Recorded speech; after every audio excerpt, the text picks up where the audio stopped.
আমি তোমাদের পায়ে পড়ছি, আমার স্বামীকে বাঁচাও। আমি আমার স্বামীকে মরতে দেব না। আমি ওর দেওয়া কিডনি আর রক্ত চাই না। আমি এই জীবন রাখতে চাই না। আমার সব রক্তবিন্দু দিয়ে ওকে বাঁচাতে চাই। আমি ওকে মরতে দেব না। ও মরে গেলে আমিও বাঁচবো না, আমিও মরে যাব। দয়া করে তোমরা যে কোনো একটা ব্যবস্থা করো, আমার স্বামীকে তোমরা বাঁচাও। মা, বাবা, তোমরা চুপ করে আছো কেন?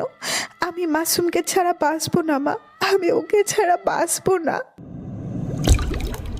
নুসরাত যেসব ছেলেদের সাথে ঘুরে বেড়ায় তাদের যোগ্যতা স্ট্যাটাস আমার থেকে অনেক ওপরে। তাই আমাদের 3 বছরের ভালোবাসা 1 মিনিটেই ভেঙে গিয়েছিল। প্রত্যাখ্যান করেছিল আমার ভালোবাসা।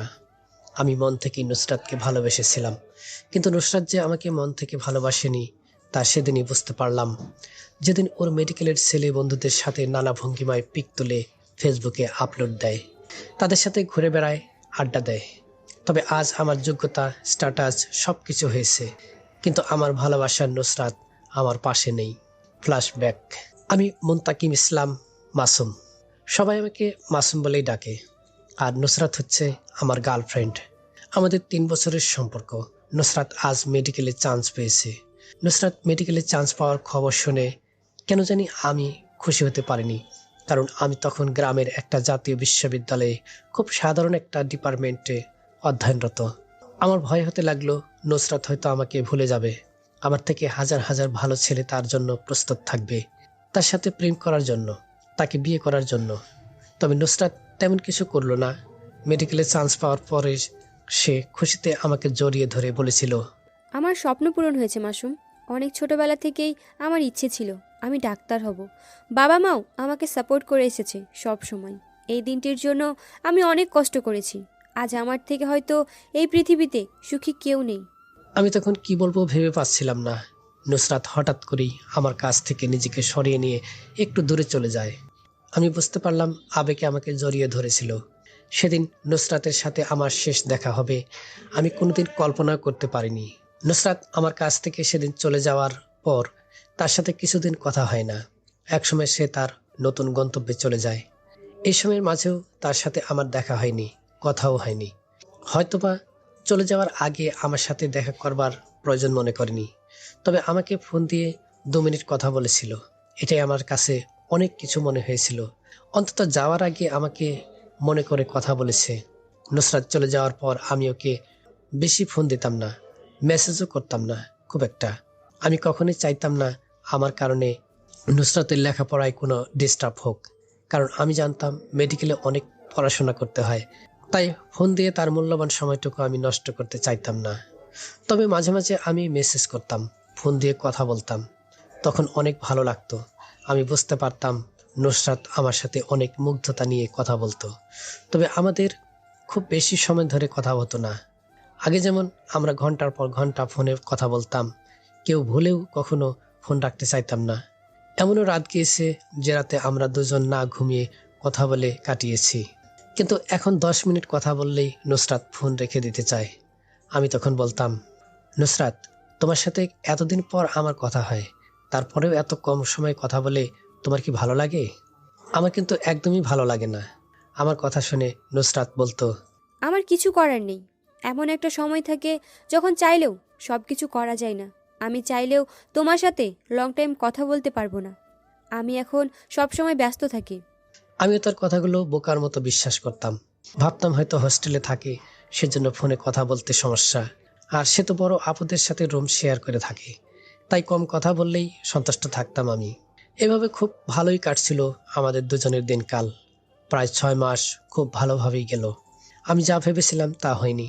নুসরাত এখনো আমাকে আগের মতোই ভালোবাসে। একদিন হঠাৎ করে দেখলাম নুসরাত তার ফেসবুক আইডিতে কয়েকটা ছেলে আর মেয়ের সাথে একসাথে দাঁড়িয়ে কিছু পিক আপলোড করেছে। তখন আমার বুকের ভিতরটা একটু ব্যথা অনুভব করলাম।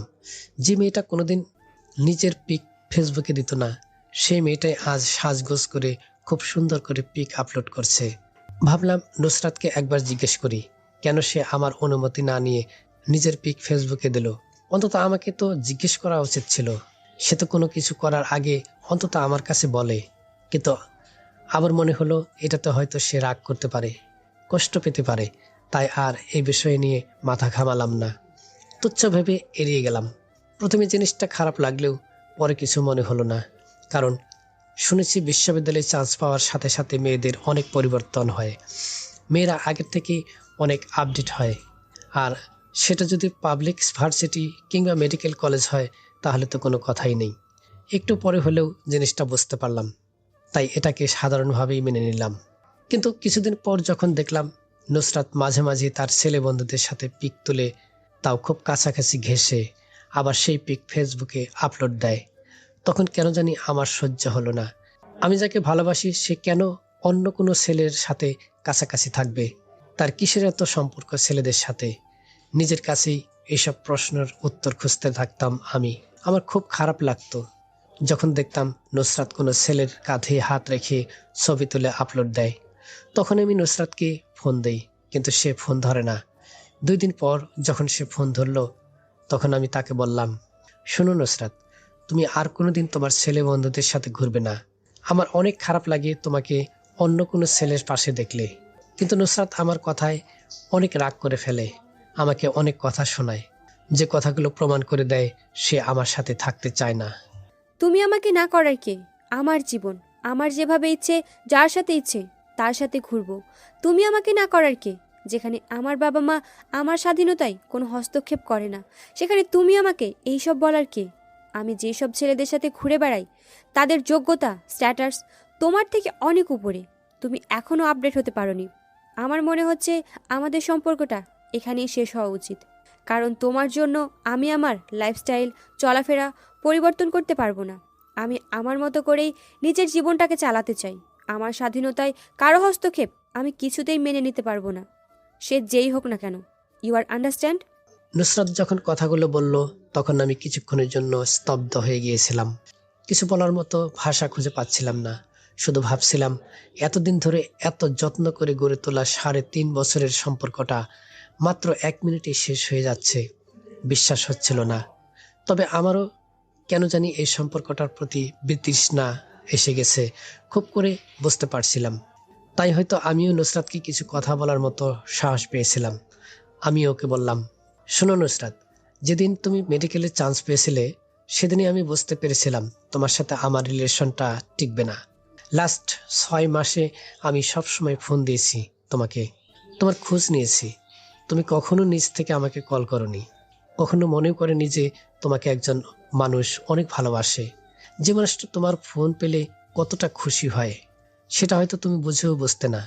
তুমি জানতে আমি তোমাকে অন্য কোনো ছেলের সাথে সহ্য করতে পারবো না, তাই তুমি ইচ্ছে করেই তোমার ছেলে বন্ধুদের সাথে ঘুরে বেড়াতে, তাদের সাথে ছবি উঠাতে, সেগুলো তুমি আমাকে দেখানোর জন্য আপলোড করতে। আমি কিছুটা হলে বুঝতাম আর সেটা সহ্য করতাম। তুমি এটাই চেয়েছিলে আমি যেন রাগ করে তোমাকে এমন কিছু বলি যেটার সাহায্যে তুমি আমাদের সম্পর্কের ইতি টানতে পারো। আজ তুমি সফল, আর কখনো কথা হবে না, দেখা হবে না তোমার সাথে। কথাগুলো বলে আমি ফোনটা চিরদিনের জন্য রেখে দেই। মনে মনে একটা জেদ করি, কোনোদিন আমি তাকে ফোন দিব না। আমি ভেবেছিলাম আমাদের পাহাড় সমান অভিমানগুলো ভুলে গিয়ে আবার আমরা কথা বলবো, দেখা করব, কিন্তু না, এমনটা হয়নি। সেদিনের পর থেকে নুসরাতের জন্য অনেকটা দিন আমি খুব অভিমান ভরা ভালোবাসা নিয়ে অপেক্ষা করছিলাম। নুসরাত আমাকে ফোন দেবে, সবকিছু ভুলে আবার আমাকে আপন করে নেবে, কিন্তু সে আমাকে আর কোনোদিন ফোন দেয়নি। আমিও নিজ থেকে তাকে ফোন দেইনি। আমারও যে জিনিসটা তার থেকে কম ছিল না। আমি জানি না তাকে ফোন দিয়ে তার সাথে কথা বললে সবকিছু আবার আগের মতো হয়ে যেত কিনা, কিন্তু আমার ভিতরে রাগ অভিমান আমাকে এটা করতে দেয়নি। আমার ভিতরে সত্তাটা সবসময় শুধু একটা কথাই বলেছে, যে মানুষটা তোকে চায় না, যে মানুষটা তুই অভিমান করলেও তোর অভিমান ভাঙায় না, যে মানুষটা তোর ভালোবাসা ভরা শাসনগুলোকে বিরক্তি খুঁজে পায়, সে মানুষটার সাথে তুই নিজেকে কখনো সুখী দেখতে পারবি না। তবু যদি নুসরাত একটা বার আমাকে বলতো, অনেক ভালোবাসি তোমাকে, চলো সব ভুলে যাই, তাহলে হয়তো আমি সবকিছু ভুলে তাকে পরম আদরে বুকে জড়িয়ে নিতাম। কিন্তু সে আমার সাথে আর যোগাযোগ করেনি। আমিও আস্তে আস্তে নুসরাতকে ভুলে যেতে লাগলাম। এক সময় ভুলেও গেলাম যে আমার জীবনে নুসরাত নামে কোনো একটা মেয়ে ছিল, যে মেয়েটাকে আমি নিজের থেকেও অনেক বেশি চাইতাম। সেদিন আমার মনে হয়েছিল, এই পৃথিবীতে যদি সবচেয়ে বড় কোনো মিথ্যা থাকে সেটা হলো আমি তোমাকে ছাড়া বাঁচব না। আসলে এই পৃথিবীতে কেউ কাউকে ছাড়া মরে না, কষ্ট হলেও বাস্তবতার সাথে যুদ্ধ করে বেঁচে থাকে। আমিও আছি। যখন নুসরাতের হাত ধরে বলতাম, আমি তোমাকে নিজের থেকেও অনেক বেশি ভালোবাসি, তোমাকে না পেলে আমি বাঁচব না। প্রতিটা মানুষের বেঁচে থাকার জন্য যেমন অক্সিজেন জিনিসটা অতি প্রয়োজনীয়, ঠিক তেমনি আমার বেঁচে থাকার জন্য তোমাকে খুব করে প্রয়োজন। তুমি ছাড়া আমার এই জীবনধারা অসম্পূর্ণ। এখন এই কথাগুলো শুনলে বড্ড হাসি পায় আমার। হয়তো নুসরাতও আমাকে ভুলে গিয়ে নতুন কারোর সাথে সম্পর্কে জড়িয়েছে। আমরা মানুষরা এমনই, পুরাতন ভুলে নতুনকে সাদরে গ্রহণ করে নেই।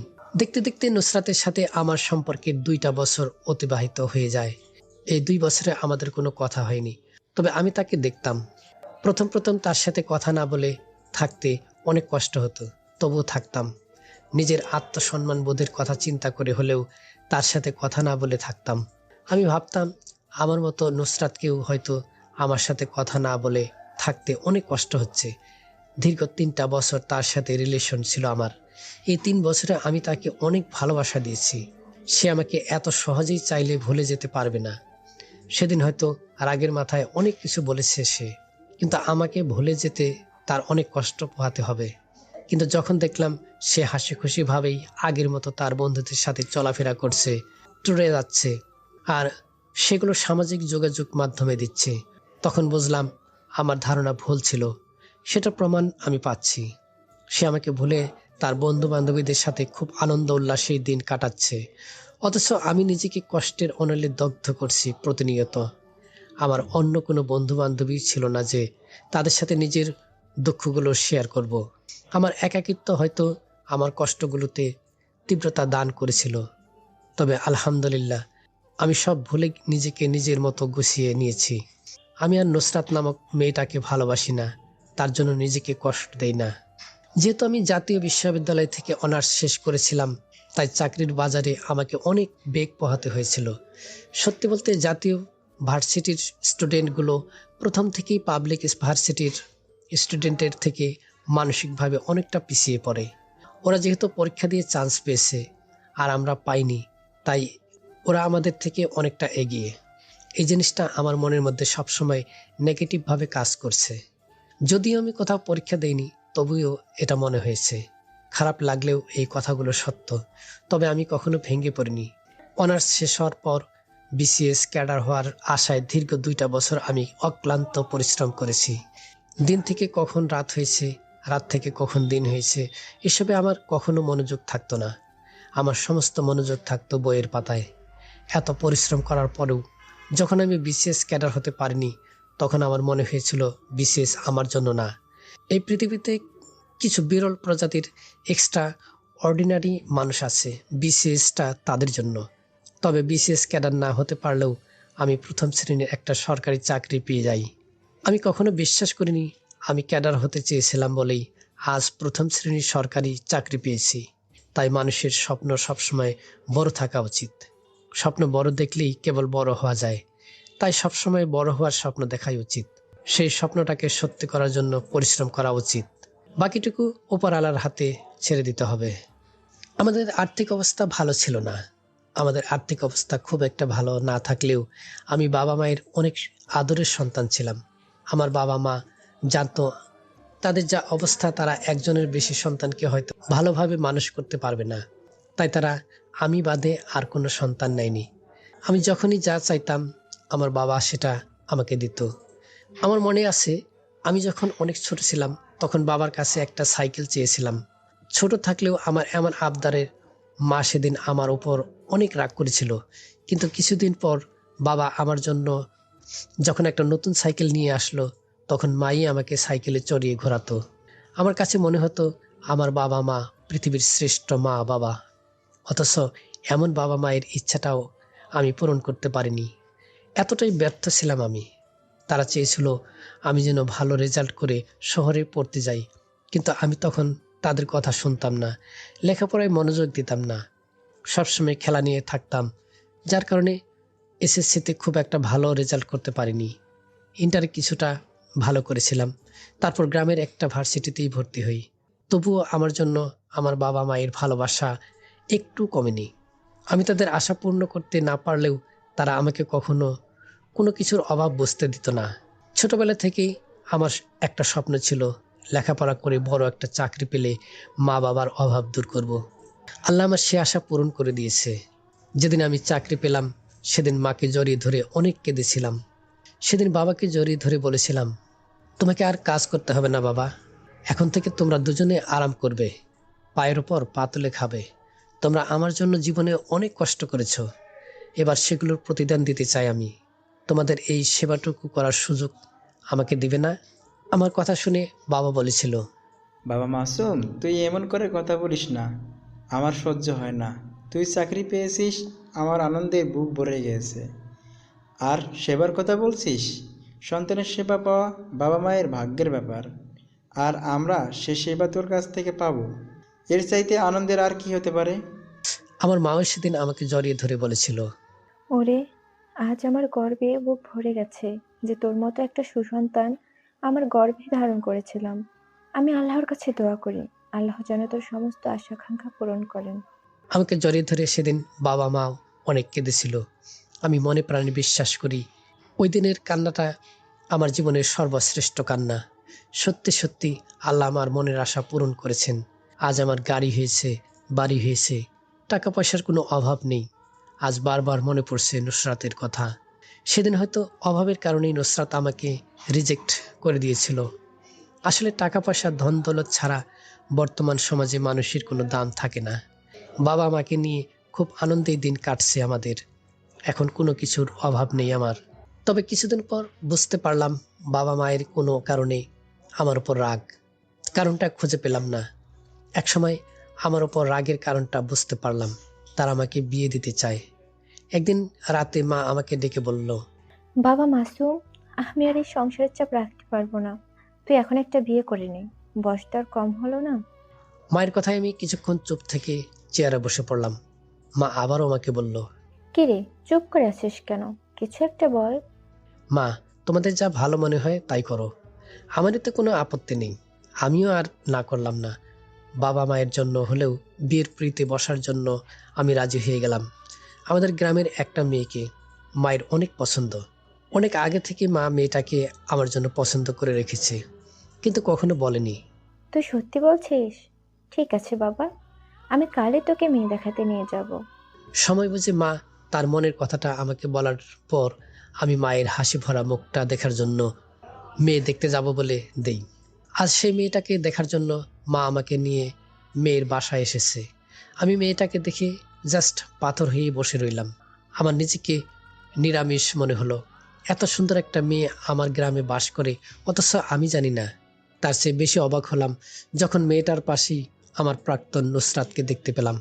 আমরা যে মেয়েটাকে দেখতে এসেছি সেই মেয়েটার কাজিন হচ্ছে নুসরাত। আমি নুসরাতকে দেখে যতটা না সারপ্রাইজড হয়েছি, তার থেকে অনেক বেশি নুসরাত আমাকে দেখে অবাক হয়েছে। সে নিশ্চয় আমার সম্পর্কে তার কাজিন কিংবা তার বাবা মায়ের কাছ থেকে সব জেনেছে। যে ছেলেটা কখনো লেখাপড়ায় সিরিয়াস ছিল না, সেই ছেলেটাই আজ জীবনে প্রতিষ্ঠিত। আমি তবুও চুপ করেছিলাম। তবে নাটক সিনেমার মতো নুসরাতকে দেখে আমার ভেতরে কোনো আবেগ কাজ করেনি। আমি স্বাভাবিকই থাকার চেষ্টা করেছিলাম। আমি যে মেয়েটাকে দেখতে এসেছি তার নাম রোদেলা, ঢাবিতে 2য় বর্ষে পড়ে। আমার মেয়েটাকে প্রথম দেখেই কেমন জানি সন্দেহ হয়েছিল। এত সুন্দর একটা মেয়ে কি আর সিঙ্গেল থাকে, তাও আবার ঢাবিতে 2 বছর রানিং। আমি নিশ্চিত এই মেয়ের বয়ফ্রেন্ড আছে। ইদানিং এই বিষয়টা খুব হচ্ছে। বিয়ের কয়েকদিন আগে মেয়ে পালিয়ে যায়, অথচ বিয়ে করার জন্য সে ঠিকই রাজি থাকে। এমন সময় আমার মা নুসরাতের মাকে বলল, আপু, ওদের দুজনকে আলাদা রুমে পাঠিয়ে দিই, ওরা নিজেদের মধ্যে কিছু কথাবার্তা বলে নিক। এ যুগের ছেলে মেয়ে তো, আগে থেকে কথাবার্তা বলে নেওয়াটাই ভালো। জগতের চিরাচরিত নিয়ম অনুযায়ী আমাদের দুজনকে আলাদা রুমে কথা বলার জন্য পাঠানো হয়েছে। সবার কথা বিয়ের আগে ছেলে মেয়ের আলাদা কথা বলার দরকার আছে। আর তাছাড়া তারা এই যুগের ছেলে মেয়ে বিয়ের আগে পার্সোনালভাবে কথা বলবে না, এমনটা হতেই পারে না। আমার বেলায়ও হবে, সেটা জানতাম। আমি অজানা অপরিচিত একটা মেয়ের সামনে দাঁড়িয়ে আছি। কি বলবো কিছু ভাবতে পারছি না। কিছুটা নার্ভাস ফিলও করছিলাম। এমনটা হওয়ার কারণ বুঝতে পারলাম না। নীরবতা ভেঙে রোদেলাই প্রথম আমাকে বলল, আপনার কয়টা গার্লফ্রেন্ড ছিল? মেয়ের মুখ থেকে এমন একটা প্রশ্ন শুনে থতমত খেয়ে গেলাম। আসলে আমি এমন কোনো কিছুর উত্তর দেওয়ার জন্য প্রস্তুত ছিলাম না। এখন যদি বলি আমি কখনো প্রেম করিনি আর আমার কোনো গার্লফ্রেন্ডও ছিল না, আর সে যদি নুসরাতের কাছ থেকে সব শুনে, তাহলে আমার কাছে ব্যাপারটা লজ্জাজনক হবে। তাই সাহস করে বললাম, হ্যাঁ, একটা করেছিলাম। মাত্র একটা করেছিলেন? তো কয়টা করব? এগুলো কি খাওয়ার জিনিস নাকি যে অনেকগুলো করব? আপনার কথা শুনে মনে হচ্ছে আপনি অনেকগুলো করেছেন। না, আসলে সবাই ভাবে আমার হয়তো বয়ফ্রেন্ড আছে, আমি সিঙ্গেল নাই, তাই কেউ প্রপোজ করে না। সুন্দরী মেয়েদের একটাই সমস্যা, সবাই ভাবে এত সুন্দর একটা মেয়ে সিঙ্গেল থাকার কোনো চান্স নাই, এটা ভেবেই অনেকেই প্রপোজ করে না। তাহলে তো ভালোই হলো। ভালো, কিন্তু আমি বিয়ে করব না, আবার বাড়িতে না বলবো না। আপনি না করে দিবেন, বলবেন মেয়ে আমার পছন্দ হয়নি। এ কথা বললে সবাই আমাকে পাগল ভাববে। কেন কেন? এটা ভাববে কেন? এত সুন্দর নিষ্পাপ একটা মেয়েকে আমার পছন্দ হয়নি, এটা শুনলে তো সবাই পাগল বলবে। ফ্ল্যাট করছেন? না, সত্যি বলছি। দয়া করে আমার এই উপকারটা করেন। আমি এই বিয়েটা করতে চেয়েছি আমার মায়ের জন্য। আপনার থেকে আমার মাকে খুশি করা খুব বেশি দরকার। যেহেতু সমস্যাটা আপনার, সেহেতু আপনি আপনার পরিবারকে বোঝান, তাদেরকে বলেন আপনার ছেলেকে পছন্দ হয়নি। এত ভালো মানুষ নই আমি যে আপনাকে সাহায্য করে মায়ের কাছে অপরাধী হব।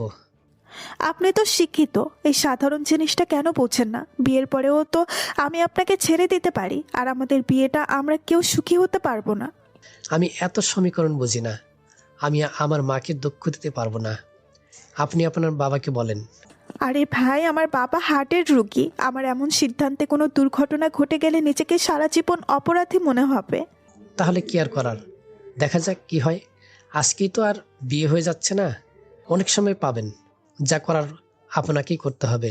বিয়ে ভাঙার ব্যাপারে আমি আপনাকে কোনো সাহায্য করতে পারবো না। তারপর আমরা নিজের বাসায় চলে আসি। নুসরাতের সাথে আমার কোনো কথা হয় না। দুজন দুজনের দিকে শুধু অপলক কিছু সময় তাকিয়েছিলাম। সত্যি বলতে কথা বলার কোনো সুযোগই পাইনি। তবে আজ কেন জানি আমার মনে হলো আমি মন থেকে নুসরাতকে ভুলে গিয়েছি। বাসায় আসার পর মা যখন বলল, মাসুম, বাবা তোর কি মেয়ে পছন্দ হয়েছে? আমি তখন মাকে বললাম, মা, মেয়ে পছন্দ হয়েছে আমার, তবে মেয়ে মনে হয় আমাকে পছন্দ করবে না। কেন? আমার ছেলে কি কম সুন্দর নাকি? মেয়ের ভাবটাপ দেখে এটাই বোঝা গেল। ওসব কিছু না, একটু লজ্জা পেয়েছে হয়তো। পছন্দ না করলে তো বলেই দিত। মেয়ের বাবা মা তোকে খুব পছন্দ করেছে, তারা বিয়েটা খুব তাড়াতাড়ি সম্পন্ন করতে চায়।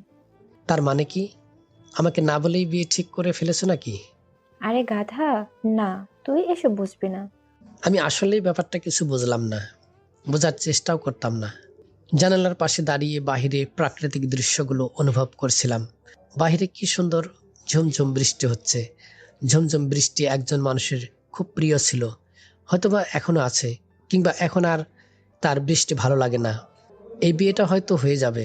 মাকে অনেক খুশি দেখলাম আজ।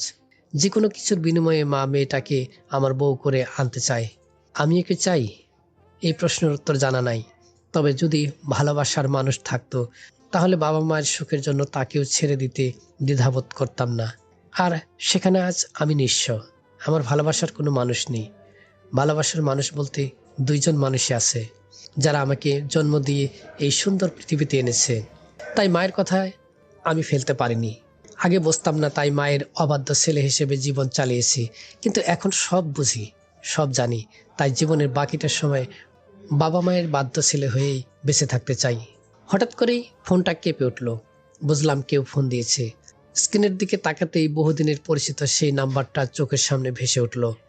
নাম্বারটা এখনো খুব যত্ন করে সেভ করে রেখেছি। এটা বিশ্বাসই হচ্ছে না যে মানুষটাকে অনেক আগেই নিজের মন থেকে ডিলিট হয়ে গেছে, সেই মানুষটার নাম্বারটা আজও রয়ে গিয়েছে। ফোনটা ধরতেই ওপাশে সে আগুন ঝরা কণ্ঠটা শুনতে পেলাম, যে কণ্ঠটা শোনার জন্য একসময় পাগল ছিলাম। হ্যালো, কেমন আছো? ভালো আছি, তুমি কেমন আছো? তুমি আমাকে চিনতে পেরেছো তাহলে? না চেনার তো কোনো কারণ নেই। বিয়ে করেছ? হুম। কতদিন আর সিঙ্গেল থাকবো বলো? সেদিন তো বলেছিলে তুমি আমাকে ছাড়া বাঁচবে না, বিয়ে করলে আমাকেই করবে। আমি তোমার অক্সিজেন, আমি তোমার প্রতিটা নিঃশ্বাসে থাকবো সব সময়। তাহলে সব কি মিথ্যে ছিল? তুমি কি সত্যি আমার অক্সিজেন ছিলে? যদি তাই হতো তাহলে কি আমাকে ছেড়ে চলে যেতে পারতে? তুমি তো জানতে অক্সিজেন ছাড়া মানুষ বাঁচতে পারে না। তারপরেও কিভাবে আমাকে ছেড়ে চলে গেলে? এতটা দিন গিয়েছে, একটা বারও খোঁজ নেওনি। তুমি কি নিয়েছো? আমি ভেবেছিলাম কোনো একদিন তুমি ফোন দেবে, তবে ভাবিনি এতটা দেরি করবে। তুমি কি ভাবছো আমি আবার তোমার সাথে নিজেকে জড়াতে চাই তাই ফোন দিয়েছি? এটা ভাবলে ভুল করবে। হ্যালো ম্যাডাম, আমি আপনাকে অনেক আগেই ভুলে গিয়েছি। সো এসব নিয়ে আমিও ভাবি না। আর আমি জানি আমার সাথে ব্রেকআপ হওয়ার পর তুমি রিলেশনে জড়াবে, কারণ তুমি ছিলে মেডিকেলে পড়া আপডেট মেয়ে। উপহাস করছো? না, তা করব কেন? যেটা সত্যি সেটাই বললাম। সেদিনের পর তুমি খুবই ভালোই ছিলে। বন্ধুদের সাথে আড্ডা, ঘোরাফেরা, আরও কত কি। ভালো থাকার জন্য এগুলো কি যথেষ্ট না? বাইরে থেকে দেখে সব কিছু বোঝা যায় না। যাই হোক, ভালো থাকো। বিয়ের জন্য শুভকামনা। তুমিও ভালো থেকো। আমি ভেবেছিলাম এরকম কিছু একটা হবে, নুসরাত আমাকে ফোন দেবে, তবে মেয়েটার কোনো পরিবর্তন হয়নি। আজও আগের মতোই আছে, নিজের জেদটাকেই বড় করে দেখে। তবে আমি খুব খুশি যে সে আমাকে ভুলে গিয়েছে। নাটক সিনেমার মতো সে আবার আমার জীবনে ফিরে আসতে চায়নি। রাতে ঘুমানোর আগে অপরিচিত একটা নাম্বার থেকে ফোন পেলাম।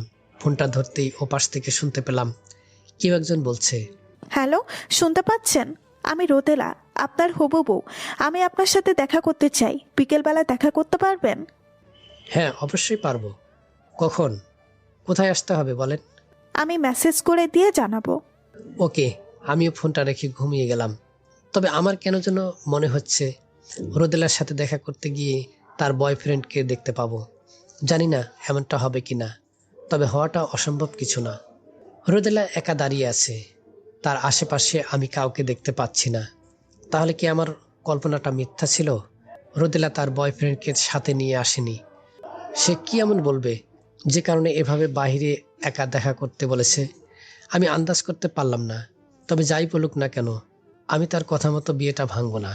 বাসা থেকে বের হওয়ার আগে খুব ভেবেচিন্তেই এসেছি। আমি জানি সে অনেক আবেগী কথা বলে আমাকে গলাতে চাইবে, তবে আমি সেসবে মন দেব না। আমার মায়ের জন্য শুধু আমি বিয়েটা করতে যাচ্ছি না, নুসরাতও এর একটা কারণ। আমি যদি এই মেয়েটাকে বিয়ে না করতে পারি তাহলে নুসরাত কোনো একদিন আমাকে উপহাস করবে, তুমি এই মেয়েরও যোগ্য ছিলে না, তাই সে তোমাকে রিজেক্ট করেছে। আমি জানি নুসরাত এমন কিছু বলবে। নুসরাতকে জবাব দেওয়ার জন্য হলেও আমাকে এই বিয়েটা করতে হবে। একটা মেয়েকে এতক্ষণ দাঁড়িয়ে রাখা কি কোনো দায়িত্বশীল পুরুষের কাজ? আমি দুঃখিত, একটু দেরি হয়ে গিয়েছে। তবে আমার মনে হয় মেয়েরা যত্নবান, দায়িত্বশীল পুরুষ খুব একটা পছন্দ করে না। একটু না, 30 মিনিট দেরি করে এসেছেন। আপনি কিভাবে বুঝলেন মেয়েরা দায়িত্বশীল পুরুষ পছন্দ করে না? কিছুটা অভিজ্ঞতা আছে। পৃথিবীর সব মেয়ে তো আর এক না। আলাদা ভাবারও তো কোনো কারণ দেখি না। আপনাকে যে জন্য দেখা করতে বলেছি, সিরিয়াসলি একটা কথা বলেন তো, আপনি কি সত্যি বিয়েটা করছেন? হ্যাঁ, বয়স বেশি হয়ে যাচ্ছে। এত সুন্দর একটা মেয়েকে রিজেক্ট করার কোনো কারণ দেখছি না আমি। একটা মেয়ে আপনাকে পছন্দ করে না, তারপরেও তাকে বিয়ে করতে চাচ্ছেন কেন? এটাতে যে দুইজন মানুষের জীবন নষ্ট হয়ে যেতে পারে একটাবারও কি ভেবে দেখেছেন? দেখেছি। আর তাছাড়া আপনি আমাকে পছন্দ করেন না, এটা কিন্তু একবারও বলেননি। যদি বলতেন আমাকে আপনার অপছন্দ, তাহলে হয়তো এমনটা বলতে পারতেন, কিন্তু এখন আপনি এই কথাটা বলতে পারেন না। আমি তো ইশারা ইঙ্গিতে বুঝিয়েছি আপনাকে আমার পছন্দ না, এমনকি এটাও বলেছি আমার বয়ফ্রেন্ড আছে, বিয়ে হলেও আমি তার সাথে পালিয়ে যাব। আমার গার্লফ্রেন্ড ছিল, সো আপনার বয়ফ্রেন্ড আছে, এটাতে আমার কোনো সমস্যা নেই। আর বিয়ের পর আমার বউ অন্য কারোর সাথে পালিয়ে যাওয়ার মতো এতটা সাহস দেখাতে পারবে না। আমি জানি বউকে কিভাবে নিজের কাছে ধরে রাখতে হয়। আপনার ছিল, বাট আমার বর্তমান, এখনো আমাদের সম্পর্কটা আছে। এত যদি আপনি আপনার বয়ফ্রেন্ডকে ভালোবাসেন তাহলে বাসায় বলে দিলেই পারেন, তারাই বিয়েটা ভেঙে দেবে। এত নাটক করছেন কেন? আমি যদি বাসায় এই কথাটা বলতে পারতাম তাহলে আপনার কাছে এতটা অনুরোধ করতাম না। সমস্যা হলো আমার বয়ফ্রেন্ড বেকার, আপনাকেও বাবার অনেক পছন্দ হয়েছে, সেই জন্যই তো এত সমস্যা। আর নাটক করার হলে অভিনয় করতাম, আপনার সামনে নাটক করে আমার 2 পয়সাও লাভ নেই। আমি তো বলেছি আপনাকে কোনো সাহায্য করতে পারবো না, অন্তত বিয়ে ভাঙার ব্যাপারে। আপনি যে ছ্যাঁকা খেয়েছেন সেটা আপনার কথা শুনলেই বোঝা যায়। সত্যি কাউকে ভালোবাসলে তো আমার অবস্থাটা বুঝতেন, আমার পাশে দাঁড়াতেন। বিয়ের আগের প্রেমে বিশ্বাস করি না। বিয়ের আগে প্রেম করলে ভালোবাসার মানুষটার উপর নিজের সবটুকু অধিকার খাটানো যায় না, খাটালেও সেটা সে মেনে নিতে চায় না। তাই বিয়ের আগে প্রেম নয়, যত প্রেম ভালোবাসা সব বিয়ের পরে। আপনি কি করে ভাবলেন আমাকে বিয়ে করলে আপনি হাজবেন্ডের দাবি নিয়ে আমার উপর সবটুকু অধিকার আদায় করতে পারবেন? এমনটাই তো হয়ে আসছে। প্রেমিককে না করতে পারলেও হাজব্যান্ডকে না করা যায় না। আমাকে বিয়ে করলে আপনি সারা জীবন নরক যন্ত্রণায় ভুগবেন। আমি সব কিছুতেই প্রস্তুত। আপনি একটা বদ্ধ পাগল। আপনার বয়ফ্রেন্ডের সাথে দেখা করান, কথা বলিয়ে দিন, তাহলে ভেবে দেখব আমি। ও তো ওখানে থাকে না, ঢাকায় থাকে। সমস্যা আছে, আসতে পারবে না। ভালোবাসা মানুষের জন্য সব সমস্যা ফেলে চলে আসতে পারে। আমার তো মনে হচ্ছে আপনার কোনো বয়ফ্রেন্ডই নাই, সব মিথ্যা বলছেন আমাকে। বিয়ের পর যখন পালিয়ে যাব তখন বুঝতে পারবেন বয়ফ্রেন্ড আছে নাকি নাই। গেলে আগেই যেতে হবে, কারণ বিয়ের পর সেই সুযোগটা আমি দেব না, সেটা তো আগেই বলেছি। রোদেলা মেয়েটা আমার উপর রাগ করে আগুন ঝরা চোখে তাকাতে তাকাতে চলে যায়। হয়তো সে অনেকটা আশা নিয়ে আমার কাছে এসেছিল, কিন্তু তাকে নিরাশ হয়ে ফিরে যেতে হলো। রাতে খাওয়ার সময় বাবা হঠাৎ করেই আম্মাকে বলল, দেখো, তোমার ছেলেকে জিজ্ঞেস করো এই বিয়েতে ওর মত আছে কি না। মাসুম, তোর বাবা কি বলল? বিয়েতে কি তোর মত আছে? কথাটা শুনে আমি চুপ হয়ে গেলাম। আসলে এই প্রশ্নের উত্তরটা আমার নিজেরই জানা নেই। তোর যদি মত না থাকে বল, আমরা চাই তুই সুখী হবি। তোর সুখে আমাদের সুখ। তোর জন্যই তো আমরা এত কষ্ট করেছি। তোর কষ্ট দেখতে চাই না কখনো। মেয়ে তোমাদের পছন্দ হয়েছে তো, এতে আমি খুশি। বাবা মায়ের পছন্দে বিয়ে করাটাও যে কত আনন্দের সেটা তোমরা বুঝবে না। মেয়েটার বাবা আমাদের কথা দিয়েছেন, আমিও তাদের কথা দিয়েছি। আমার তো অনেক আগে থেকেই মেয়েটাকে ভীষণ পছন্দ। তোর বাবারও অনেক পছন্দ। তোদের দুজনকে অনেক মানাবে। সব জল্পনা কল্পনার অবসান ঘটিয়ে আমাদের বিয়ে হয়ে যায়। যে মেয়েটা আমাকে পছন্দ করে না, যে মেয়েটার বয়ফ্রেন্ড আছে, সেই মেয়েটার সাথেই আমার বিয়ে হয়ে যায়। বিয়ের দিন আমি নুসরাতের দিকে কেন যেন তাকাতে পারিনি। তার দিকে যখন তাকাতাম তখন নিজেকে অপরাধী মনে হতো। আবার মনে হতো সে তো এখন আর আমাকে আগের মতো চায় না, আগের মতো ভালোবাসে না। সে যদি ফিরে আসতে চাইতো কিংবা বলতো এই বিয়েটা করো না, তাহলে হয়তো অন্য কিছু হতে পারত। কিন্তু সে এবারেও কিছু করেনি, চুপচাপ নীরব দর্শকের মতো দাঁড়িয়ে দাঁড়িয়ে আমাদের বিয়েটা দেখছে। তবে আমি এক প্রকার জেদের বশবর্তী হয়েই এই বিয়েটা করেছি। আমি এখন নুসরাতকে বুক ফুলিয়ে বলতে পারবো, তুমি আমাকে ছেড়ে চলে গিয়েছিলে তুচ্ছ একটা কারণে। ভেবেছিলে আমি তোমার যোগ্য না, তুমি আমার থেকে আরো ভালো কাউকে রিজার্ভ করো, তাই আমাকে খুব সহজেই ভুলে গিয়েছিলে। কিন্তু তুমি হয়তো কখনো চিন্তা করে দেখোনি যে আমিও তোমার থেকে বেটার কাউকে রিজার্ভ করি। পেয়েছি। আমি যখন আমার সদ্য বিয়ে করা বউ নিয়ে নুসরাতের সামনে দিয়ে চলে আসছিলাম, তখন আমি নুসরাতের চোখে হিংসা দেখছিলাম। সে হয়তো চায়নি বিয়েটা হোক, তার মনটা খারাপ ছিল। তখন আমি তারই সামনে দিয়ে তার মনটা খারাপ ছিল যখন আমি তারই সামনে দিয়ে রোদেলার হাত ধরে তাকে নিয়ে আসি। তবে আমি এসব নিয়ে একটু ভাবিনি, কারণ আমি আমার অতীত ভুলে গিয়েছি। আমি সৃষ্টিকর্তাকে সবসময় ধন্যবাদ জানাই, আমার অতীত সম্পূর্ণরূপে ভুলে যাওয়ার অলৌকিক ক্ষমতা দিয়েছেন। সেই জন্য আমি এখন আমার বাবা মা ব্যতীত কাউকে ভালোবাসি না। যদি কাউকে ভালোবাসতে হয় নতুন করে বাসবো। বাসর ঘরে আমার জন্য আমার বউ বসে আছে, তবে তার কাছে যেতে আমার কেন জানি ভয় লাগছে। বিয়েটা তো তার ইচ্ছেতে হয়নি, তার কাছে গেলে সে কি বলবে এটাই ভাবছিলাম আমি। কিন্তু যেতে তো হবেই, তাছাড়া কোনো উপায় নেই। আমি সাহস করে রুমে ঢুকে দরজাটা এমনভাবে লাগালাম যাতে কোনো শব্দ না হয়, কিন্তু তবুও শব্দ হলো। বিছানায় বসতেই মেয়েটার রাগে গড়গড় করা কণ্ঠ শুনতে পাই। আপনি আমার কাছে আসবেন না। আপনি আমার জীবনটাকে শেষ করে দিয়েছেন। কত স্বপ্ন দেখেছিলাম জীবনে, নিজে কিছু করব, বড় কিছু হব, নিজের পছন্দে বিয়ে করব, কিন্তু আপনি সব কিছু শেষ করে দিয়েছেন। আমাকে আপনি ভুলেও স্পর্শ করার চেষ্টা করবেন না। ওয়েট, ঠিক আছে, আমি জানি আমার উপর আপনার অনেক রাগ, আর রাগ হওয়াটাই স্বাভাবিক। তবে আমাদের এই বিয়েটাতে হয়তো আমরা খুশি হতে পারিনি, কিন্তু দুই পরিবারের মানুষগুলো কতটা খুশি হয়েছে সেটা হয়তো আপনি জানেন না। আমার মনে হয় বাবা মায়ের ভালোবাসার কাছে এসব বয়ফ্রেন্ড গার্লফ্রেন্ডের ভালোবাসা খুবই তুচ্ছ। আপনি কি চলে আসার সময় আপনার বাবার দিকে একটাবারও তাকিয়েছিলেন? তার চোখের জল ছিল, তবে সেটা দুঃখের নয়, সুখের। আপনি ঘুমিয়ে পড়ুন, সমস্যা নেই।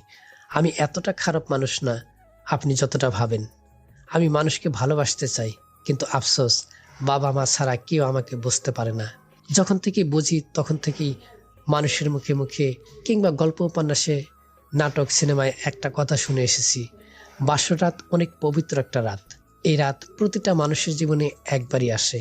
এই রাতে দুজন মানুষ প্রথমবারের মতো ভালোবাসা বিনিময় করে, একজন আরেকজনকে জীবনের সব না বলা কথা গল্পগুলো বলে। তবে আমার বাসর রাতটা এত মধুর হয়নি যতটা এ যাবৎকাল মানুষের মুখে মুখে শুনে এসেছি। অবশ্য আগে থেকে জানতাম এমন কিছু হবে আমার সাথে, তাই এটা নিয়ে খুব একটা চিন্তিত নই আমি।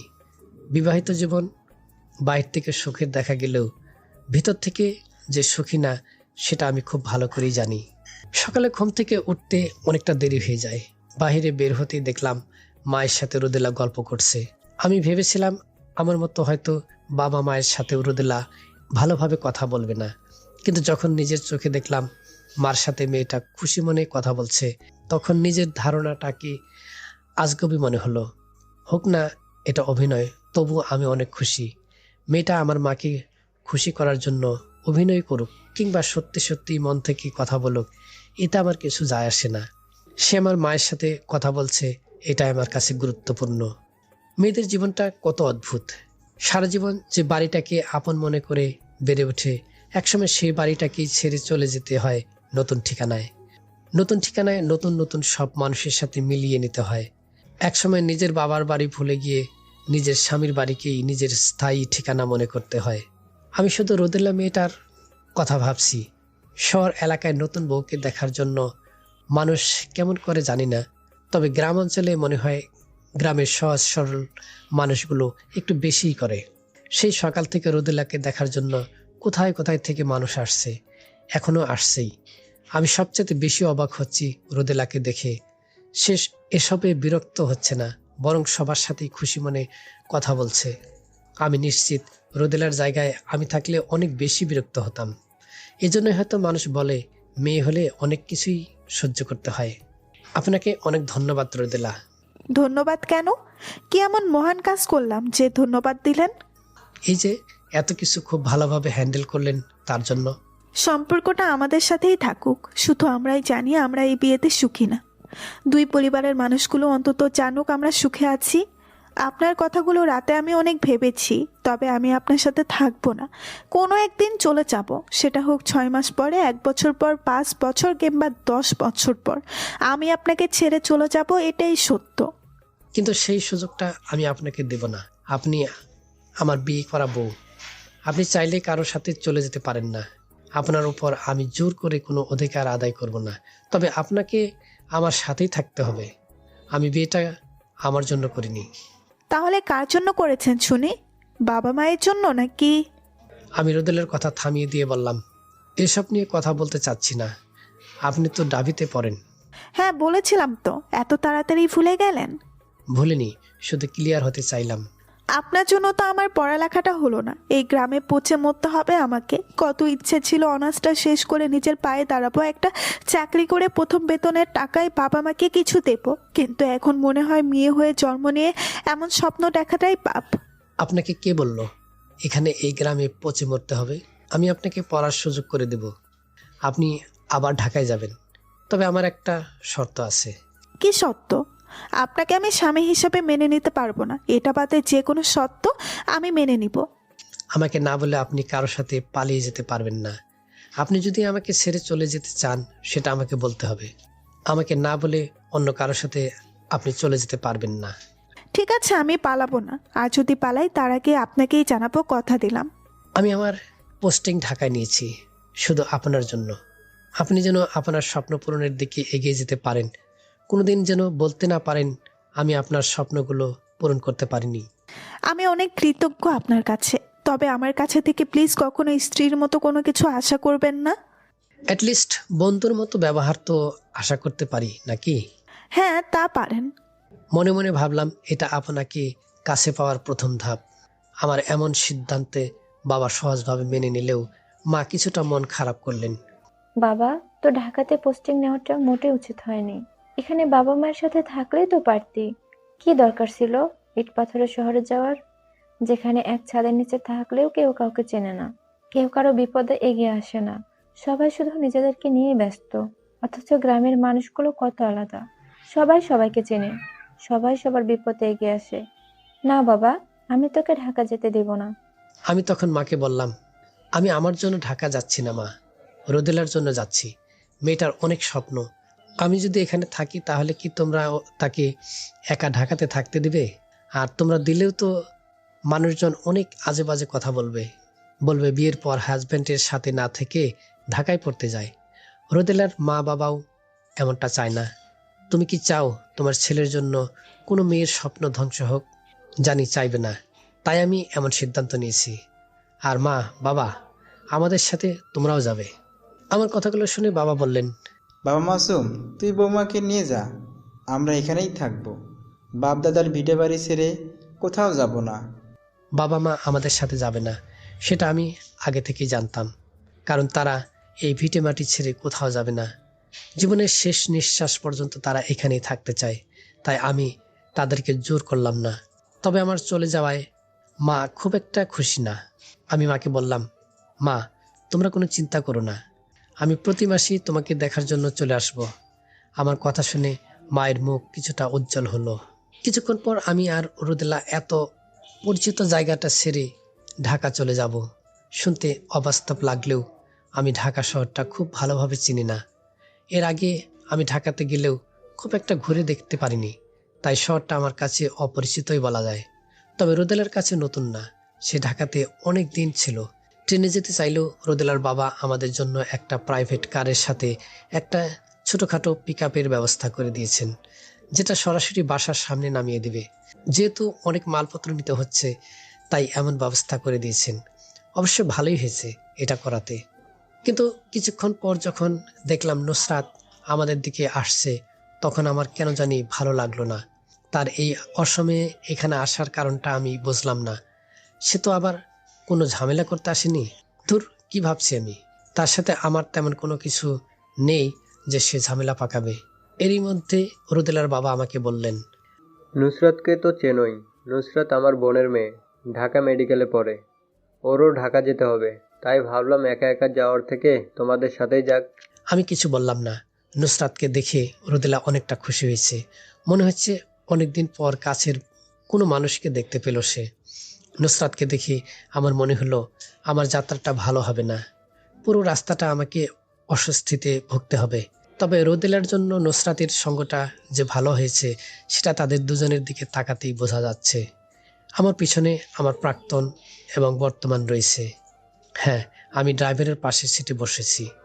আমার পিছনের সিটে বসেছে নুসরাত আর রোদেলা। তাদের কথাগুলো কেন জানি আমার বিরক্ত লাগছে। কি এমন বলছে যা আমি শুনতে পারছি না?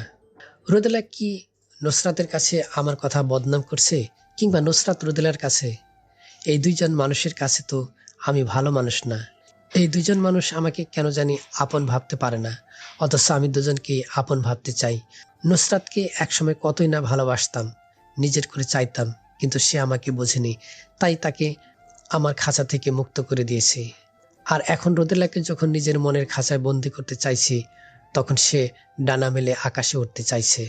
সবুজ ঘাস, লতাপাতা সবকিছু ভেদ করে পিচ ঢালা কংক্রিটের রাস্তা দিয়ে অনবরত এগিয়ে চলছে গাড়িটা। গন্তব্য ঢাকা। বিকেল গড়িয়ে সন্ধ্যার দিকে আমরা ঢাকা এসে পৌঁছলাম। মালপত্র সব বাসার ভিতরে নিতে নিতে অনেক রাত হয়ে গেল। বাসাটা আগে থেকেই গোছানো ছিল, অন্তত মানুষ থাকার মতো, তাই বেশি চিন্তা করলাম না। থাকার মতো ব্যবস্থা যেহেতু আছে, সেহেতু আজকে রাতটা অন্তত ঘুমিয়ে কাটাতে পারবো। নুসরাত চলে গিয়েছে। রোদেলা থাকতে বললেও আমি চাচ্ছিলাম সে যেন থাকে না। আমার চাওয়াটাই পূরণ হলো। একসময় রোদেলা আমার কাছাকাছি এসে বলল, এই যে শোনেন, আপনার জন্য একটা সুসংবাদ আছে। আমি রোদেলার দিকে অবাক দৃষ্টিতে তাকিয়ে বললাম, আমার জন্য সুসংবাদ? বলেন, কি সুসংবাদ? সত্যি কথা বলতে আমার কোনো বয়ফ্রেন্ড নেই। আমি চাইনি এত আগে বিয়ে করে নিজের জীবনটা অন্য কারো হাতে তুলে দিতে, তাই যে কোনো কিছুর বিনিময়ে বিয়েটা করতে চাইনি, কিন্তু আপনার জন্য পারিনি। বিয়ে করলে বুঝি নিজের জীবনটা অন্য কারো হাতে তুলে দেওয়া হয়? আপনার যে কোনো বয়ফ্রেন্ড নেই সেটা আগে থেকেই বুঝতে পেরেছিলাম। তাই তো বিয়ের পর মেয়েদের নিজের ইচ্ছার কোনো দাম থাকে না, সব কিছুতেই হাজবেন্ডের অধিকার খাটাতে চাইবে, যেমনটা আপনি চান। আপনি কিন্তু কথাটা ঠিক বললেন না। বিয়ের মানে হচ্ছে একজন আরেকজনকে বোঝা। স্ত্রীরাই কি শুধু স্বামীর কথা শোনে? স্বামীরাও কিন্তু স্ত্রীর কথা শুনে না। স্বামী স্ত্রীর জন্য স্যাক্রিফাইস করবে, আর স্ত্রী স্বামীর জন্য স্যাক্রিফাইস করবে। এটাই তো নিয়ম। এটা না করলে দাম্পত্য জীবন কখনো সুখের হয় না। এসব নীতিকথা আমাকে শুনিয়ে কোনো লাভ নাই। আমার আপনাকে আগেও ভালো লাগেনি, ভবিষ্যতেও লাগবে না। বিয়েটা করেছি পরিবারে চাপে পড়ে।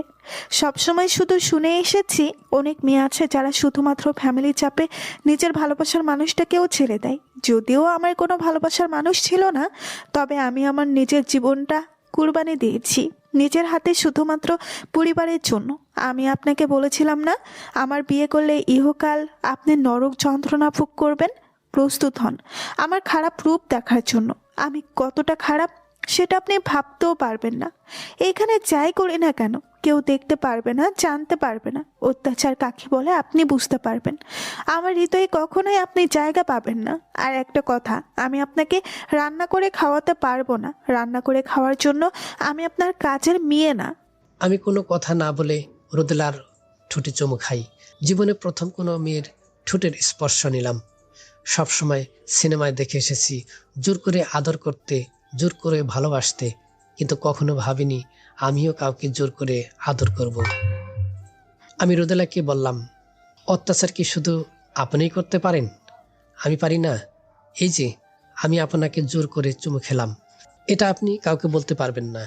যদি বলেন আমার স্বামী আমাকে জোর করে চুমু খেয়েছে, তাহলে মানুষ আপনাকেই পাগল বলবে। কারণ একজন স্বামীর স্ত্রীর উপর এই অধিকারটা আছে। দেখা যাক ভবিষ্যতে কে কাকে অত্যাচার করে। কথাগুলো বলে আমি আমার মতো ঘুমিয়ে পড়ি।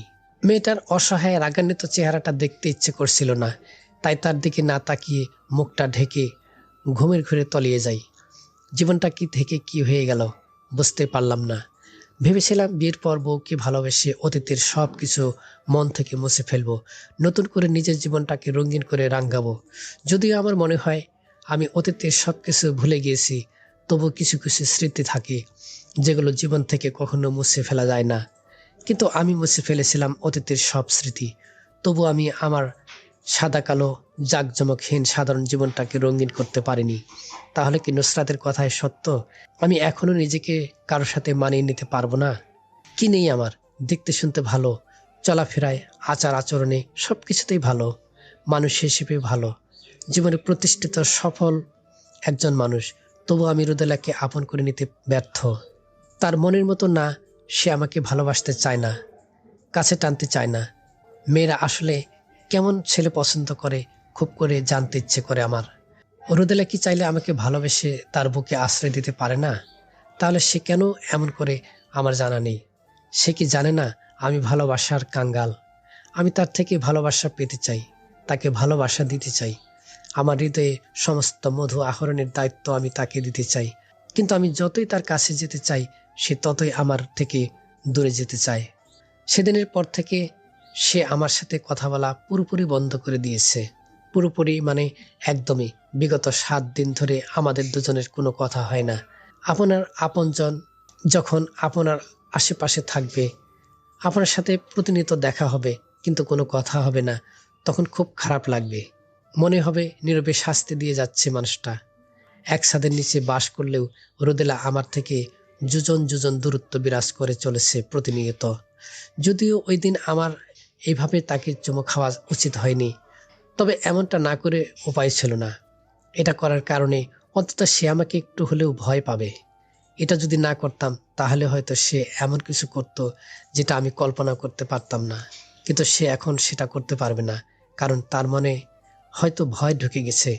তার উপর আমি চাইলেই ঝাঁপিয়ে পড়তে পারি, নিজের অধিকারটা আদায় করতে পারি। যদিও আমি কখনো এমনটা চাই না, আমি শুধু বোঝাতে চেয়েছি আমি চাইলে এটা করতে পারি। সারাদিন চিৎকার চেঁচামেচি করলেও এই ইট পাথরের দেয়ালে ভেদ করে সেটা বাইরে যাবে না। সে এই জিনিসটা খুব ভালো করেই বুঝতে পেরেছে। আজ 7 দিন হয়ে গেছে কোনো বাজার করি না। ঘরে যা ছিল সেগুলো দিয়েই কোনো মতে চলে গিয়েছে। রোদেলা নিজের জন্য শুধু রান্না করে, আমার জন্য করে না। সকালে হালকা ফল জাতীয় কিছু খেয়ে অফিসে চলে যায়, কারণ রোদেলা 10টার আগে ঘুম থেকেই ওঠে না। হয়তোবা ইচ্ছে করেই ঘুমিয়ে থাকে, যাতে করে আমি তাকে রান্নার কথা না বলতে পারি। দুপুরে অফিসেই লাঞ্চ করে নিই, কারণ আমি জানি বাসায় গেলে রোদেলা আমার জন্য রান্না করে রেখে দেবে, এতটা সৌভাগ্য আমার হয়নি। তাই বাধ্য হয়ে বাইরে খেতে হয় আমাকে, আর রাতে বাসায় এসে নিজেই রান্না করে খাই। এভাবেই চলছিল আমাদের সংসার জীবন, যে জীবনে কোনো সুখ নেই, কোনো শান্তি নেই, আছে শুধু জেদ আর দ্বন্দ্ব। অথচ বিয়ের আগে মনে হতো দাম্পত্য জীবন অনেকের সুখের হয়, কিন্তু বাস্তবতা ভিন্ন। গল্প, উপন্যাস কিংবা নাটক, সিনেমার দাম্পত্য জীবন সুখের দেখা গেলেও বাস্তবে এত সুখের হয় না। বাস্তবে বিবাহিত জীবন মানে যাবজ্জীবন কারাদণ্ড, যেখান থেকে মুক্তি পাওয়ার কোনো সুযোগ নেই। 7 দিন পর আমি আমার বউয়ের মুখ থেকে কোনো কথা শুনলাম। প্রয়োজনে যে নিজের চরম শত্রুর কাছেও মানুষ মাথা নত করতে দ্বিধাবোধ করে না, তার প্রমাণ আমার সামনে উপস্থিত। রোদেলাও হয়তো না পেরে আমার সাথে কথা বলছে, কারণ এখন আমাকে তার ভীষণ দরকার। ঘরে বাজার না থাকার কারণে রান্না বান্না কিছু হচ্ছে না। আমি বাইরে খেলেও রোদেলা বাইরে খেতে পারে না। শুধু টাকা থাকলে বাইরে খাওয়া যায় না। পুরুষ মানুষ বাইরে খেলে জিনিসটা যেরকম দেখায়, মেয়ে মানুষ বাইরে খেলে জিনিসটা তত ভালো দেখায় না। আমার কাছে মেয়ে মানুষের হোটেলে ভাত খাওয়া জিনিসটা একদম বাজে দেখায়। কোথাও ঘুরতে গিয়ে সমস্যায় পড়ে গেলে সেটা আলাদা কথা, কিন্তু একটা মেয়ে বাসা থেকে হোটেলে গিয়ে খাবার খাবে, জিনিসটা খুব খারাপ দেখায়, অন্তত আমার কাছে। রোদেলার কাছেও এই জিনিসটা হয়তো ভালো লাগে না, তাই সে বাধ্য হয়ে আমার সাথে কথা বলল।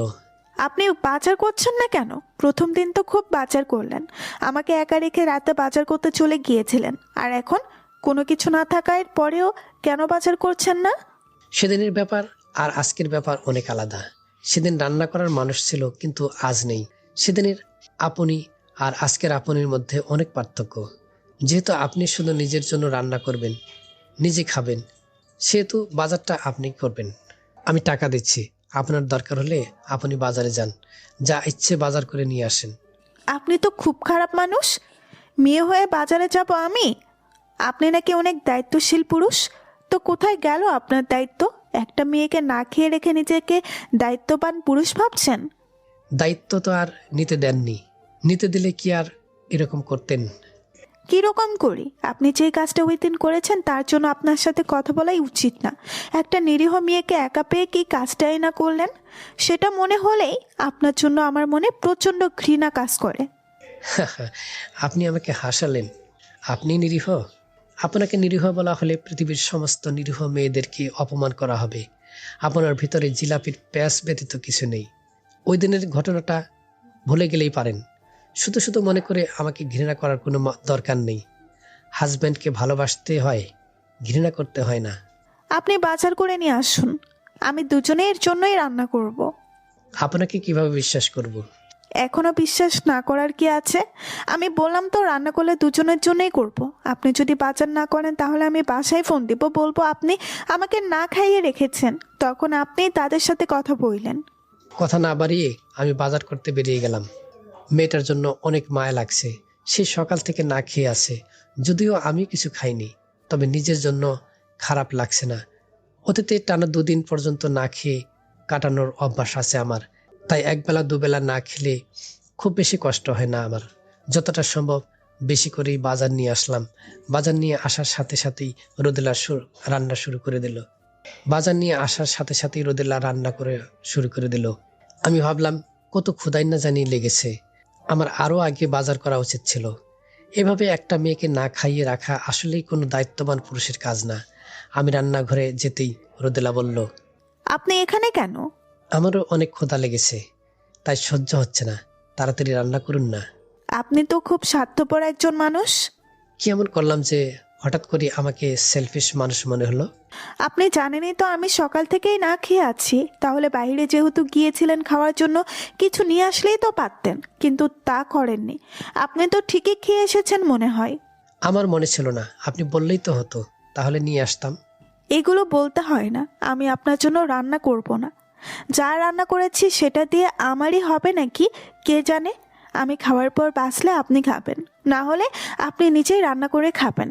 আপনাকে দেখে মনে হয় না আপনি একটা খাদক। আর তাছাড়া আপনি কিন্তু বলেছিলেন, আর আমি আপনাকে বিশ্বাস করেছিলাম, সেজন্যই এত কষ্ট করে বাজার করে নিয়ে এসেছি। খুব রাগ হচ্ছে আমার উপর? কিছু করতে মন চাচ্ছে? সেদিনও আমার অনেক রাগ হয়েছিল, মনে হয়েছিল আপনাকে খুন করে ফেলি। যে জিনিসটার জন্য মানুষ এত কিছু করে, কতটা কাছের হতে হয়, কতটা ভালোবাসতে হয় দুজন দুজনকে, তাহলেই কেবল লিপকিস করা যায়। এই জিনিসটা কি আপনি বোঝেন? বোঝেন না। আপনার মতো পুরুষরা ভালোবাসা বলতে কিচ্ছু বোঝে না, বোঝেন শুধু ভোগ করতে। আমার আর আপনার মধ্যে এসবের কিছুই ছিল না, তবুও আপনি এই কাজটা করেছেন। খুব জঘন্য, খুব খুব খারাপ মানুষ আপনি।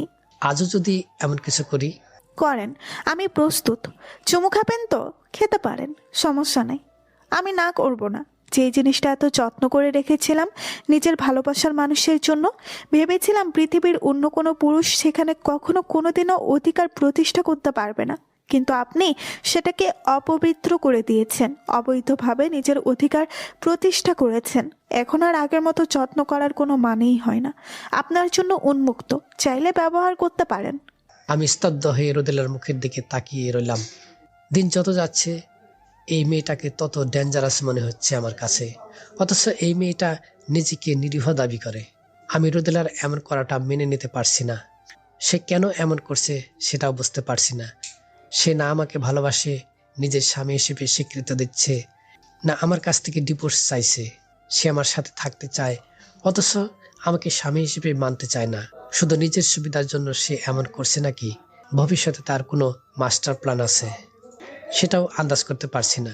কোনো এক উপন্যাসে পড়েছিলাম, একজন মানুষের যে কোনো সময়, যে কোনো বয়সে, যে কোনো পরিস্থিতিতে যে কারো জন্য নিজের হৃদয় মন্দিরে ভালোবাসার জন্ম হতে পারে। ভালোবাসার সময় মানে না, বয়স মানে না, লজ্জা মানে না। যুগ যুগ অনেক মানুষের বিয়ের পর নিজের স্বামীর জন্য কিংবা নিজের স্ত্রীর জন্য নিজের ভিতরে প্রেম সৃষ্টি হয়েছে। খুঁজলে অনেক মেয়ে পাওয়া যাবে যারা বাবা মায়ের ইচ্ছেতে নিজের পছন্দের মানুষ না হওয়া সত্ত্বেও অনিচ্ছা থাকা পরেও বিয়ের পিঁড়িতে বসেছেন, শুধুমাত্র আপন মানুষদের মুখের দিকে তাকিয়ে। সেসব মেয়েরাই একসময় নিজের স্বামীকে মন প্রাণ উজাড় করে ভালোবাসে। তারা বাবা মায়ের সিদ্ধান্তটাকেই সঠিক মনে করে, কারণ পৃথিবীর কোনো মা বাবাই হয়তো চায় না তার মেয়েকে খারাপ কোনো ছেলের হাতে চিরজীবনের জন্য তুলে দিতে। সব বাবা মা মেয়ের একটা সুন্দর ভবিষ্যৎ চায়। আমি ভাবতাম মেয়েরা তার হাজবেন্ডকে ভালো না বেসে থাকতে পারে না। দেরিতে হলেও তারা বুঝতে পারে হাজবেন্ড ছাড়া তাদের জীবন অধরা, অসম্পূর্ণ। হয়তো রোদেলাও একসময় বুঝতে পারবে, সব ভুলে আমাকে হাজবেন্ড হিসেবে ভালোবাসবে, কিন্তু এমনটা হওয়ার কোনো লক্ষণ দেখছি না আমি। তাকে ইমপ্রেস করার জন্য কত কি করেছি আমি, কিন্তু আমার মনে হয় সে আমার কাজে কর্মে ইমপ্রেস হয় না, বরং বিরক্ত হয়। এই পৃথিবীতে কিছু কিছু মানুষ থাকে যারা কখনো কারো প্রতি সহজে ইমপ্রেস হয় না। তাদের কাছে সবকিছু সিম্পল মনে হয়, এমনকি পৃথিবীর সবচেয়ে আশ্চর্যজনক বিষয়টাও তাদের কাছে খুব স্বাভাবিক মনে হয়। রোদেলাও হয়তো তেমন। বিয়ের পর প্রায় দিনই অফিস থেকে ফেরার পথে আমি তার জন্য একটা করে গোলাপের গুচ্ছ নিয়ে এসে বিছানায় রাখতাম, কিন্তু সেই ইমপ্রেস হতো না। খুব স্বাভাবিকভাবেই নিত বিষয়টা। তার কাছে মনে হতো একটা গোলাপের গুচ্ছই তো, চাঁদটা তো আর এনে দেয়নি। তাকে ইমপ্রেস করার জন্য নিজের বাবা মাকে ছেড়ে তার সাথে ঢাকায় আসা, তাকে ইমপ্রেস করার জন্য নিজের বাবা মাকে ছেড়ে তার সাথে ঢাকায় বাসা নিলাম, শুধুমাত্র তার জন্য, যাতে করে সে তার পড়াশোনাটা চালিয়ে যেতে পারে। কিন্তু এটাতেও আমি ব্যর্থতার প্রমাণ দিয়েছি। আজ রোদেলার জন্মদিন। আমি কখনো তাকে জিজ্ঞেস করিনি, সেও আমাকে কখনো জানায়নি আজ তার জন্মদিন। তবে যখন জানলাম তখন অনেকটা দেরি হয়ে গেছে, তাই আমি তাকে কোনো উপহার দিতে পারিনি। বিয়ের পর নিজের বউয়ের প্রথম জন্মদিনে কোনো উপহার না দেওয়া হাজবেন্ড আমি। এটা ভাবতেই মনে হলো মানুষ হিসেবে আমি সফল হলেও একজন আদর্শ হাজবেন্ড হিসেবে হয়তো ব্যর্থ। রোদেলার জন্মদিনে তার ভার্সিটি লাইফের সব বান্ধবীরা এসেছে। এত এত খারাপ লাগার মাঝেও একটা ভালো লাগার বিষয় আছে। রোদেলার কোনো ছেলে বন্ধু আসেনি, তবে নুসরাত এসেছে, যেটা আমার ভালো লাগেনি। কারণ আমি চাই না আমার প্রাক্তন কখনো জানুক আমি আমার বর্তমানের সাথে ভালো নেই। কিছু সময় পর আমার প্রাক্তন প্রেমিকা আমার স্ত্রীর সাথে একসাথে কেক কাটবে। দৃশ্যটা চমৎকার না? তবে আমার কাছে এই দৃশ্যটা অনেক কষ্টের, অনেক বেদনার। নুসরাতের জায়গায় সে তো আমাকে নিতেও কেক কাটতে পারত, কিন্তু তার কাছে এটা গুরুত্বহীন মনে হয়েছে। তাই আমি দূরে দাঁড়িয়ে সবার দিকে তাকিয়ে আছি। অবশ্য ভালোই হয়েছে। এতগুলো মেয়ের মাঝে থাকলে নিজেকে আনইজি মনে হতো। একাই ভালো আছি। কিছুটা অন্যমনস্ক হয়ে দাঁড়িয়েছিলাম। কারো কথা শুনে তাকাতেই দেখতে পেলাম আমার পাশে নুসরাত দাঁড়িয়ে আছে। আমি এতটাই অমনোযোগী ছিলাম যে একজন মানুষ আমার পাশে এসে দাঁড়িয়েছে, অথচ আমি বুঝতেই পারিনি। নুসরাতকে দেখে স্বাভাবিক হওয়ার চেষ্টা করলাম আমি। কেমন আছো মাসুম? ভালো আছি, অনেক ভালো। কিন্তু তোমাকে দেখে তো মনে হয় তুমি ভালো নেই। মানুষের বাহিরের দিকটা দেখে কখনো কোনো কিছু বিবেচনা করা উচিত না। পৃথিবীর সবাই এক না। কেউ চায় নিজের হাজব্যান্ডকে, কেউ চায় নিজের হ্যাপিনেসটাকে সবার সাথে শেয়ার করতে, সবাইকে দেখাতে চায় সে খুব ভালো আছে। আবার কেউ তার দুঃখগুলোর মতো নিজের ভালো থাকার দিনগুলোকেও একাকিত্ব দান করে। তোমার ভেতরটা ভালো নেই, আমি জানি। রোদেলা তোমাকে পছন্দ করে না। তুমি আমাকে হাসালে। তুমি অনেক বেশি হিংসুটে। আমি তোমার থেকে ভালো কাউকে নিজের জীবন সঙ্গিনী হিসেবে পেয়েছি, যেটা তোমার মেনে নিতে কষ্ট হচ্ছে, সহ্য হচ্ছে না তোমার, তাই এমন বলছো তুমি। আচ্ছা, তোমরা মেয়েরা এমন কেন বলো তো? ব্রেকআপের সময় খুব মমতা ভরা আকাশ সমান ভালোবাসা নিয়ে বলো ভালো থেকো, তুমি আমার থেকে বেটার কাউকে পাও, এটাই চাইবো আমি। আসলে কি তোমরা মন থেকেই এই জিনিসটা চাও? যদিও তুমি আমাকে এমন কিছু করনি, বলনি, তবে আমার মনে হয় এটা তোমরা নিজের ভিতর থেকে চাও না, জাস্ট সান্ত্বনা দেওয়ার জন্য বলো। আসলে তোমরা চাও তোমাদেরকে থেকে খারাপ কাউকে যেন নিজের জীবনে পাই আমরা, যাতে করে তোমাদেরকে না পাওয়ার জন্য সবসময় আফসোস করি। তোমার হাসিটা তুমি ইচ্ছে করে হেসেছো, সেটা কিন্তু আমি বুঝতে পেরেছি। আমি তোমার খারাপও চাই না, ভালোও চাই না। তবে তোমার সাথে হুট করে ওভাবে সম্পর্ক শেষ করা উচিত হয়নি। তবে যা হয় সবার ভালোর জন্যই হয়। যাক, অন্তত একটা জিনিসের জন্য হলেও তুমি আফসোস করো। হয়তো আমাকে না পাওয়ার জন্য একদিন আফসোস করবে, আর এজন্য আমি মনে প্রাণে চাই তুমি আমার থেকে খারাপ কাউকে নিজের জীবন সাথী হিসেবে পাও। তুমি আমাকে অভিশাপ দিচ্ছ নাকি দোয়া দিচ্ছ বুঝতে পারছি না। কোনোটাই না, আমি শুধু আমার মনের ভাবটা প্রকাশ করলাম। তোমার কথা আমার কাছে কেমন জানি অস্বাভাবিক মনে হয়। বিয়ের পর থেকে হয়তো তুমি ডিপ্রেশনে ভুগছো। তোমার ভালো একটা সাইকিয়াট্রিস্ট দেখানো উচিত। ওরে বাবা, আমার জন্য দেখি এখনো তোমার অনেক চিন্তা। তো তুমি তো ডাক্তার, তুমি দেখলেই পারো।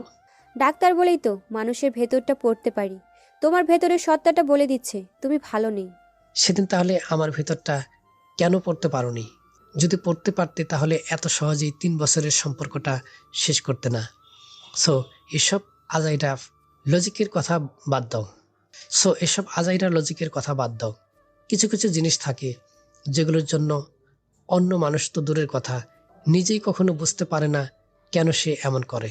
2 দিন আগে হোক আর 2 দিন পরে তোমাদের সম্পর্কটার পরিসমাপ্তি ঘটবে।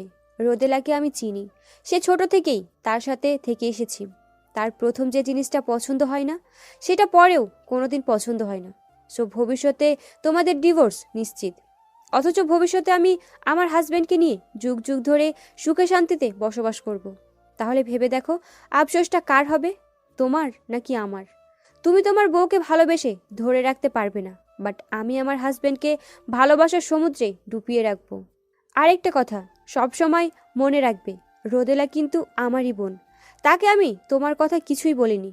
এমনিতেই সে তোমাকে চায় না। আর যদি আমি তাকে বলি তুমি আমাকে ঠকিয়েছো, তাহলে সে তোমাকে কতটা ঘৃণা করবে আন্দাজ করতে পারো? কিন্তু আমি তো তোমাকে কোনো ধোকা দেইনি, তোমাকে ঠকাইনি। সেটা তো তুমি আর আমি জানি, রোদেলা তো জানে না। সে আমাকে অন্ধের মতো বিশ্বাস করে। আমি যা বলবো সেটা মিথ্যে হলেও কোনো যাচাই বাছাই না করেই সে ভেবে নেবে সত্য। তবে ভয় পেও না, আমি এমন কিছু বলবো না। তবে আর যাই হোক, আমাদের ডিভোর্স হবে না। তোমার এই স্বপ্নটা কোনোদিন পূরণ হবে না। তুমি কি কখনো কোনোদিন দেখেছো কিংবা শুনেছো পাথরে ফুল ফোটে? ফোটে না। রোদেলাও তোমার জন্য ঠিক পাথরের মতো। তার মনে কোনোদিন তুমি ভালোবাসার ফুল ফোটাতে পারবে না। সে তোমার কাজিন হলেও তোমাকে অন্ধের মতো বিশ্বাস করলেও সে কিন্তু আমার বিয়ে করা বউ। এই বিষয়টা সবসময় মনে রাখবে। সেজন্যই বুঝি নিজের জন্মদিনে তোমাকে এইভাবে এতটা দূরে রেখেছে। দূরে থাকলে যে দুজন মানুষের মাঝে ভালোবাসা নেই, এটা ভাবা চরম বোকামি। তোমাকে একটা গোপন কথা বলি, শোনো। আমি রোদেলাকে চুমু খেয়েছি। কোথায় জানো? ঠোঁটে চুমু খেয়েছি। তারপরেও কিন্তু সে আমার ওপর রাগ করে থাকতে পারেনি। কাল তো বললো তোমার যখন ইচ্ছে তখন তুমি চুমু খেতে পারো, আমার কোনো সমস্যা নেই। তাহলে ভাবো কত দূর গড়িয়েছে। অথচ এটার জন্য তুমি কতবার চেষ্টা করেছো, কিন্তু আমার কাছ থেকে পাওনি। চুপ করো মাসুম, চুপ করো। কি জঘন্য তুমি! কোনো কিছুই তোমার মুখে আটকায় না। রাগ করছে কেন? আচ্ছা বলবো না। এত হিংসা করা ভালো না। রোদেলা আসছে, যদি বিশ্বাস না হয় জিজ্ঞেস করে দেখতে পারো। তবে আমি জানি তুমি এসব বলবে না। এসব গোপন কথা কাউকে বলতে নেই। রোদেলাকে দেখে আমরা দুজন স্বাভাবিক হওয়ার চেষ্টা করলাম। রোদেলা আমাদের দেখে খুব একটা অবাক হলো না। আমার পাশ থেকে শুধু নুসরাতকে দূরে ডেকে নিয়ে গেল। কি বলল আমি বুঝতে পারলাম না, তবে বুঝলাম সে নুসরাতকে কিছু বলছে। সবাই চলে যাওয়ার পর রোদেলা বলল, সরি, আসলে সবার সাথে এত খুশি ছিলাম যে আপনার কথা ভুলেই গিয়েছিলাম। কিছু মনে করবেন না। আমি কিছু বললাম না, শুধু মনে মনে হাসলাম আর ভাবলাম আপনি আমাকে কখনো মনেই করেননি, ভুলে যাবেন কি করে। ইদানিং কেন জানি মনে হচ্ছে আমি আর বেশি দিন বাঁচব না। মাঝে মাঝে প্রচণ্ড ব্যথা অনুভব করি আমি। রক্ত মাংসের শরীরে কোনো এক কোণে ব্যথাটা হলে হয়তো ডাক্তার দেখিয়ে কিংবা মেডিসিন দিয়ে সারিয়ে ফেলতাম, কিন্তু ব্যথাটা যে মনের, মনের ব্যথার কোনো ওষুধ এই মন ভাঙ্গার পৃথিবীতে আজও আবিষ্কার হয়নি। হলে হয়তো অনেক মানুষই এই অসহ্য ব্যথা থেকে মুক্তি পেত। কি জন্য এমন হয় জানি না, তবে সহ্য হয় না। মাঝে মাঝে মাথার মধ্যেও ব্যথা অনুভব করি। শুনেছি ব্রেন টিউমার হলে মানুষের মাথায় অনেক বেশি পেইন হয়। তাহলে কি আমারও? না, আমার ভাবতে ইচ্ছে করছে না এসব। সৃষ্টিকর্তা আমাকে এতটা অপছন্দ করেন না যে এত আগেই তিনি আমাকে তার কাছ থেকে নিয়ে যাবেন। হয়তোবা এগুলো আমার মনের ভুল। আমার কোনো অসুখ নেই, এগুলো সব মনের অসুখ, শরীরের নয়। আমি পুরোপুরি সুস্থ একজন মানুষ। দেখতে দেখতে বিয়ের অনেকটা দিন পার হয়ে গেল, তবু রোদেলার সাথে আমি ফিজিক্যালি ফ্রি হতে পারিনি। আমি যদি চাই তাহলে হয়তো এই কাজটা করতে পারবো, তবে সেখানে কোনো ভালোবাসা থাকবে না। আর ভালোবাসা ব্যতীত এই কাজটা আমার দ্বারা কোনোদিন সম্ভব না। এই সমাজে মানুষ খুব খারাপ। বিয়ের পর যদি কারো বাচ্চা কাচ্চা না হয়, তাহলে ছেলে মেয়েদের দোষ খুঁজেই বেড়ায় সবসময়। আমার ক্ষেত্রেও এমন হবে ভবিষ্যতে, সেটা আস্তে আস্তে করে হলেও আমি বুঝতে পারছি। সেদিন মা ফোন দিয়ে বলল তাড়াতাড়ি একটা নাতির মুখ দেখতে চায় তারা। অথচ তারা জানে না বাচ্চা হওয়ার মতো এত ঘনিষ্ঠ সম্পর্ক আমাদের মাঝে এখনো গড়ে ওঠেনি। অফিসে কত বোরিং টাইম পার করি। মাঝে মধ্যে খুব ইচ্ছে করে কাউকে ফোন দিয়ে কথা বলি। নিজের মনের একান্ত গোপন কথাগুলো একান্তভাবে কারোর সাথে শেয়ার করি, কিন্তু কেন জানি বলা হয় না। ফোন দেওয়ার মতো কাউকে খুঁজে পাই না। যদি কেউ একজন কখনো খুব ভালোবাসা নিয়ে ফোন করে বলতো, তুমি কি দুপুরে খেয়েছো? না খেলে কষ্ট করে খেয়ে নাও, না হলে শরীর খারাপ করবে। আমি তোমার জন্য রাতে অপেক্ষা করব। একটা সারপ্রাইজ আছে তোমার জন্য। কিন্তু এতটা ভালো কপাল আমার এখনো হয়নি। আমার বিয়ে করা বউ থাকলেও আমার ভালো কিংবা খারাপ লাগাতে তার খুব একটা মনোযোগ নেই। সে শুধু নিজের ভালো থাকা, ভালো লাগাতে মনোযোগী। আমার দিকটা নিয়ে তার ভাববার সময় হয় না। অফিস শেষ করে রাতে যখন বাসায় গেলাম, তখন দেখলাম মেঝেতে কেউ একজন মরার মতো পড়ে আছে। বুঝতে পারলাম রোদেলা, কারণ সে ছাড়া তো আর কেউ নেই। মনের ভিতর কেন জানি প্রচন্ড ভয় করতে লাগলো। কেউ কি রোদেলার রুমে ঢুকে গিয়েছিল, কিংবা রোদেলার সাথে খারাপ কিছু করেছে? এসব ভাবতেই মনে হলো আমি কি সব ভাবছি। ছি, আমি ডিপ্রেশনে কি উল্টাপাল্টা চিন্তা করছি। আমার রোদেলাকে হাসপাতালে নিয়ে যেতে হবে, না হলে বড় ধরনের কোনো দুর্ঘটনা ঘটে যেতে পারে। আমি তাকে সে রাতেই হাসপাতালে নিয়ে যাই। তার হঠাৎ করে এমন হওয়ার কথা আমি সবার কাছে গোপন করলাম, কারণ রোদেলার অনেক বড় একটা রোগ হয়েছে। ডাক্তার আমাকে জিজ্ঞেস করলো, আচ্ছা, এর আগেও কি কখনো এরকম হয়েছিল? না, আগে কখনো এমন হঠাৎ করে অসুস্থ হয়নি। এমনটা হলে তো আমি জানতাম। তখন ডাক্তার বলল, হয়তো উনি বুঝতে পারেনি, সাধারণভাবে নিয়েছে সব কিছু। বর্তমানে ওনার 2টা কিডনিই ড্যামেজ হয়ে গেছে। বেঁচে থাকার জন্য অন্তত একটা কিডনি তার দরকার।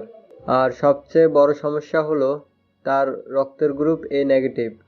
পৃথিবীর কম মানুষেরই রক্তের গ্রুপ এ নেগেটিভ। রোদেলার অপারেশনের জন্য অনেক রক্ত দরকার। আমি ডাক্তারকে বললাম, ডাক্তার সাহেব, যে কোনো উপায়ে হোক আপনি ব্যবস্থা করেন, যত টাকা লাগে আমি দেব। তখন ডাক্তার আমাকে একটা কথাই বললেন, দেখুন, এই পৃথিবীতে সব কিছু টাকার বিনিময়ে পাওয়া যায় না। যখন দেখলাম রোদেলার মৃত্যু নিশ্চিত, তখন কেন জানি আমার মনে হলো আমি তাকে বাঁচাতে পারি। তখন হয়তোবা আমার বাঁচা নিয়ে 7-5 তৈরি হবে, কিংবা মারা যাব আমি। তবে আমি চাইলে রোদেলাকে বাঁচাতে পারি। আমার রক্তের গ্রুপও এ নেগেটিভ। আবার আমার 2টা কিডনি এখনো ভালো। আমার বেঁচে থাকার জন্য তো একটা কিডনি হলেই হয়, আরেকটা দিয়ে আমি রোদেলাকে নতুন জীবন দিতে পারি। আমি তাকে নিজের চোখে এভাবে মরতে দেখতে পারি না। তাই আমি সিদ্ধান্ত নিয়ে ফেলি, আমি রোদেলাকে আমার একটা কিডনি দেব। সে আমাকে ভালো না বাসলেও আমি তাকে আমার ভালোবাসার সারা জীবন বাঁচিয়ে রাখতে চাই। কিন্তু যখন ডাক্তারকে কিডনি দেওয়ার কথা বললাম, তখন সে রাজি হলো না। কারণ মাসুম সাহেব, আপনার রক্তের গ্রুপও এ নেগেটিভ। অপারেশন এর সময় দুজনেই জন্যই রক্ত লাগবে, যেটা জোগাড় করা আমাদের পক্ষে সম্ভব না। তাই এই অপারেশন আমরা করতে পারবো না। ডাক্তার সাহেব, আপনার হাতে পায়ে ধরি, আপনি আমার অনুরোধটা রাখবেন। আমার জীবনের বিনিময়ে আমি ওকে বাঁচাতে চাই। ওর বেঁচে থাকা খুব দরকার। দয়া করে এই অপারেশনটা করুন। ঠিক আছে, আমরা চেষ্টা করে দেখি। আমি ডাক্তারের হাতে পায়ে ধরে অপারেশন করার জন্য অনুরোধ করলাম। একটা জীবনের বিনিময়ে তারা আর একটা জীবন বাঁচাতে চায় না, তবু তারা আমার কথা রেখেছিল। এই জন্য আমি তাদের কাছে অনেকটা অনুরোধ করেছিলাম। ডাক্তাররা রোদেলার অপারেশন করার জন্য রাজি হয়ে যায়, আর আমিও নিজের মৃত্যুর দিকে এক ধাপ এগিয়ে যেতে থাকি। রোদেলার অপারেশন হয়ে যায়। তার শরীরের সমস্ত রক্ত আমার শরীর থেকে নিয়েছিল ডাক্তাররা। একজন মানুষ নিজের শরীর থেকে যে পরিমাণ রক্ত নিতে পারে, তার থেকেও অনেক বেশি দিয়েছিলাম আমি, শুধুমাত্র রোদেলার জন্য। কারণ আমি চাইছি মেয়েটা এত আগেই এই সুন্দর পৃথিবীর মায়া ছেড়ে অজানার পথে পাড়ি জমাক। ডাক্তাররা ভেবেই নিয়েছিল আমার হয়তো আর বেঁচে থাকা হবে না। কিন্তু সৃষ্টিকর্তা যদি কাউকে বাঁচিয়ে রাখতে চায়, তাহলে সে মৃত্যুর দুয়ার থেকেও ফিরে এসে পৃথিবীতে বেঁচে থাকতে পারে। এটা আমি মনে প্রাণে বিশ্বাস করি। আমি রোদেলাকে একা রেখে কিছুদিনের জন্য দূরে কোথাও চলে যাই, কারণ আমি চাইনি রোদেলা কখনো জানুক আমি তাকে নতুন জীবন দিয়েছি। যে মানুষটাকে সে এক মুহূর্তের জন্য নিজের স্বামী হিসেবে কখনো মেনে নিতে পারেনি, একটু ভালোবাসা দিতে পারেনি, সবসময় দূরে দূরে রেখেছে, সেই মানুষটাই নিজের জীবনের ঝুঁকি নিয়ে তাকে বাঁচিয়েছে। এটা যখন সে জানবে, তখন হয়তো আমাকে ভালোবাসার জন্য সে মরিয়া হয়ে উঠবে। যে কোনো কিছুর মূল্যে সে আমার কাছে আসতে চাইবে, কিন্তু আমি তার কাছ থেকে কখনো করুণার ভালোবাসা চাই না। তাই নিজেকে তার কাছ থেকে কিছুদিনের জন্য দূরে সরিয়ে নিচ্ছি। যদি বেঁচে থাকি তাহলে আবার তার কাছে ফিরে আসব, আর যদি মরে যাই তাহলে কারো কোনো অভিযোগ থাকবে না আমার বিরুদ্ধে। কেউ কখনো জানতে পারবে না আমার এই মৃত্যুর রহস্য। প্রায় 15 দিন আমি রোদেলার কাছে ফিরে আসি। সে জানে আমি অফিসিয়াল কাজের জন্য বাইরে গিয়েছিলাম। আমি এটাই তাকে জানাতে বলেছিলাম, তাই সে এটাই জেনেছে। আমি জানি সে আমাকে আগের থেকে আরো দূরে ঠেলে দিবে। তবে এটা ভেবে অনেক ভালো লাগছে যে যখন জানবে আমি তাকে নিজের বাম পাশের কিডনিটা দিয়ে আমার জন্য বাঁচিয়ে রেখেছি, তখন হয়তো সবকিছু ভুলে সে আমাকে নিজ থেকে ভালোবাসতে চাইবে। তবে আমি এটা তাকে নিজ থেকে কোনোদিন বলবো না। সে যদি সত্যি আমাকে ভালোবাসে, তাহলে কোনো একদিন এই অপ্রকাশিত সত্যটা সে জানতে পারবে। আর যদি আমার ভালোবাসাটা মিথ্যে হয়, তাহলে কখনো জানতে পারবে না আমার এই ত্যাগের কথাটা, কিংবা ও কখনো জানার চেষ্টা করবে না। হাসপাতালে গিয়ে জানতে পারলাম 2 দিন আগেই রোদেলাকে ডিসচার্জ দেওয়া হয়েছে। সে এখন অনেকটা সুস্থ। তাই সেখান থেকে সোজা বাসায় চলে গেলাম আমি। বাসায় এসে যখন কলিং বেলে চাপ দিলাম, তখন একটা সুন্দরী মেয়ে দরজাটা খুলে দিল। বুঝতে পারলাম না মেয়েটা কে। পরক্ষণে মনে হলো এই মেয়েটাকে কোথায় যেন দেখেছি আমি। হ্যাঁ, রোদেলার জন্মদিনে এসেছিল মেয়েটা। রোদেলা আমাকে দেখে কিছুটা করুণার চোখে তাকালো। আমি তার চোখের দিকে না তাকিয়ে ফ্রেশ হওয়ার জন্য ওয়াশরুমে চলে গেলাম। রাতে যখন রোদেলার বান্ধবী চলে গেল, তখন আমাদের দুজনের প্রথম কথা হলো। প্রথম কথাটা রোদেলাই বলল, এতদিন কোথায় ছিলেন? আমাকে এভাবে একা রেখে যাওয়াটা কি আপনার উচিত হয়েছিল? আমি মরে গেলে মনে হয় আপনি অনেক খুশি হবেন, কারণ আমি থাকাকালে তো আর কোনো মেয়েকে বিয়ে করতে পারবেন না। এভাবে বলছেন কেন? অনেক গুরুত্বপূর্ণ কাজ ছিল, তাই যেতে হয়েছে। আমি না থাকলেও আপনার সেবা যন্ত্রের কোনো কমতি হয়নি, আমি জানি। আমাকে যে মানুষটা একটা কিডনি দান করেছে, আমি তার কথা ভাবছি প্রতিনিয়ত। মানুষটাকে আমি চিনি না, জানি না, আর সে আমাকে জলজান্ত নতুন একটা জীবন উপহার দিল। এমন মানুষও পৃথিবীতে আছে আমি বিশ্বাসই করতাম না। আর আপনি আমার পাশে থাকারই প্রয়োজন মনে করেননি। দুজন মানুষের মাঝে কত তফাৎ। মানুষটা হয়তো বা আপনাকে অনেক ভালোবাসে, কারণ রিয়েল লাইফ ছাড়া মানুষ কারোর জন্য এতটা ত্যাগ স্বীকার করতে পারে না। আমি ডাক্তারকে বলেছিলাম, কিন্তু তারা আমাকে জানায়নি যে মানুষটা এটা করেছে সে নাকি গোপন রাখতে বলেছে। আমি ভেবে পাচ্ছি না একজন মানুষ কতটা মহান হলে এত বড় মোহন একটা কাজ করতে গোপন রাখতে পারে। তবে আমি তাকে খুঁজে বের করব। আমার বেঁচে থাকার জন্য যে মানুষটা এত কিছু করলো, একটাবার আমি তাকে খুব কাছ থেকে দেখতে চাই। আমি কিছু বললাম না, চুপ করে বসে আছি। রোদেলাও আর কিছু বলল না। এভাবেই একসময় দুজনেই ঘুমিয়ে পড়ি। সকালবেলা নুসরাতের ফোন পেয়ে ঘুম ভেঙে যায় আমার। এমন সময় তার ফোন দেওয়ার কারণটা আমি খুঁজে পেলাম না। হ্যালো, কি ব্যাপার নুসরাত, এত সকালবেলা ফোন করলে কেন? সব ঠিক আছে তো? হ্যাঁ, সব ঠিক আছে। তবে আমার একটা খুশির সংবাদ আছে। আমার বিয়ে ঠিক হয়েছে। কালকে আমার আংটি বদল। ছেলে ঢাকাতেই থাকে। রোদেলাকে নিয়ে তুমি অবশ্যই কালকে আমার বাসায় আসবে। রোদেলার সাথে আমার আগেই কথা হয়েছে, তাই ওকে আর নতুন করে বলার প্রয়োজন মনে করলাম না। কাল অবশ্যই আসবে কিন্তু। আচ্ছা ঠিক আছে, আসবো। নুসরাত আমাকে আর রোদেলাকে যেতে বলল। তার হবু হাজবেন্ডের সাথে আমাদের পরিচয় করিয়ে দিবে। এই কয়েকটা দিনে এত কিছু হয়ে গেল জানতেই পারলাম না। তবু নুসরাতকে শুভকামনা জানানোর জন্য হলেও আমাকে যেতে হবে। মন না চাইলেও যেতে হবে। রোদেলাকেও নুসরাত আগেই ফোন দিয়েছিল, তাই আমার আর তাকে নতুন করে বলতে হলো না। পরের দিন আমরা দুজন নুসরাতের আংটি বদল অনুষ্ঠানে গেলাম। আমি কখনো ভাবিনি এত বড় আয়োজন করা হবে। বুঝতে পারলাম নুসরাতের এমন কারো সাথে বিয়ে ঠিক হয়েছে যার টাকা পয়সার কোনো অভাব নেই। আমি সেখানে যাওয়া মাত্রই রোদেলা আমার কাছ থেকে আলাদা হয়ে গেল। নুসরাত আমাকে দেখে আমার কাছে এসে দাঁড়ালো। কেমন আছো তুমি? আছি, তুমি কেমন আছো? ভালো, অনেক খুশি। তোমার অভিশাপটা কাজে লাগেনি। আমি তোমার থেকে বেটার কাউকে নিজের জীবনে পেয়েছি। অনেক অনেক শুভকামনা রইল তোমার আর তোমার হাজবেন্ডের জন্য। তুমি তোমার বউয়ের কাছ থেকে কোনো সময় অবহেলা ছাড়া কিছু পাওনি। তাকে নিজের করে নিতে পারোনি। অথচ দেখো আমার হাজবেন্ড আমাকে কতটা ভালোবাসে। তার ছোট্ট একটা নমুনা। সে এসব আমার জন্য করেছে। সো আমি তোমাকে না পাওয়ার জন্য কোনোদিন আফসোস করব না। আমি করি, তবে কাউকে না পাওয়ার জন্য না। নিজেকে নিয়ে অনেক আফসোস হয় আমার, কারণ তোমাদের মতো আমার জীবনটা বেশি দিনের না। আমাকে চলে যেতে হবে নতুন ঠিকানায়, যেখান থেকে মানুষ কখনো ফিরে আসতে পারে না। তবে জানো, আমিও আর সবার মতো নিজের ভালোবাসার মানুষটাকে নিয়ে 1000 বছর বাঁচতে চাই। হোক সেটা কল্পনায়, তবুও আমি বাঁচতে চাই। কি হয়েছে তোমার? তুমি এমনভাবে কথা বলছো কেন? আমি নিজের অজান্তেই নুসরাতকে জড়িয়ে ধরে কেঁদে ফেলি।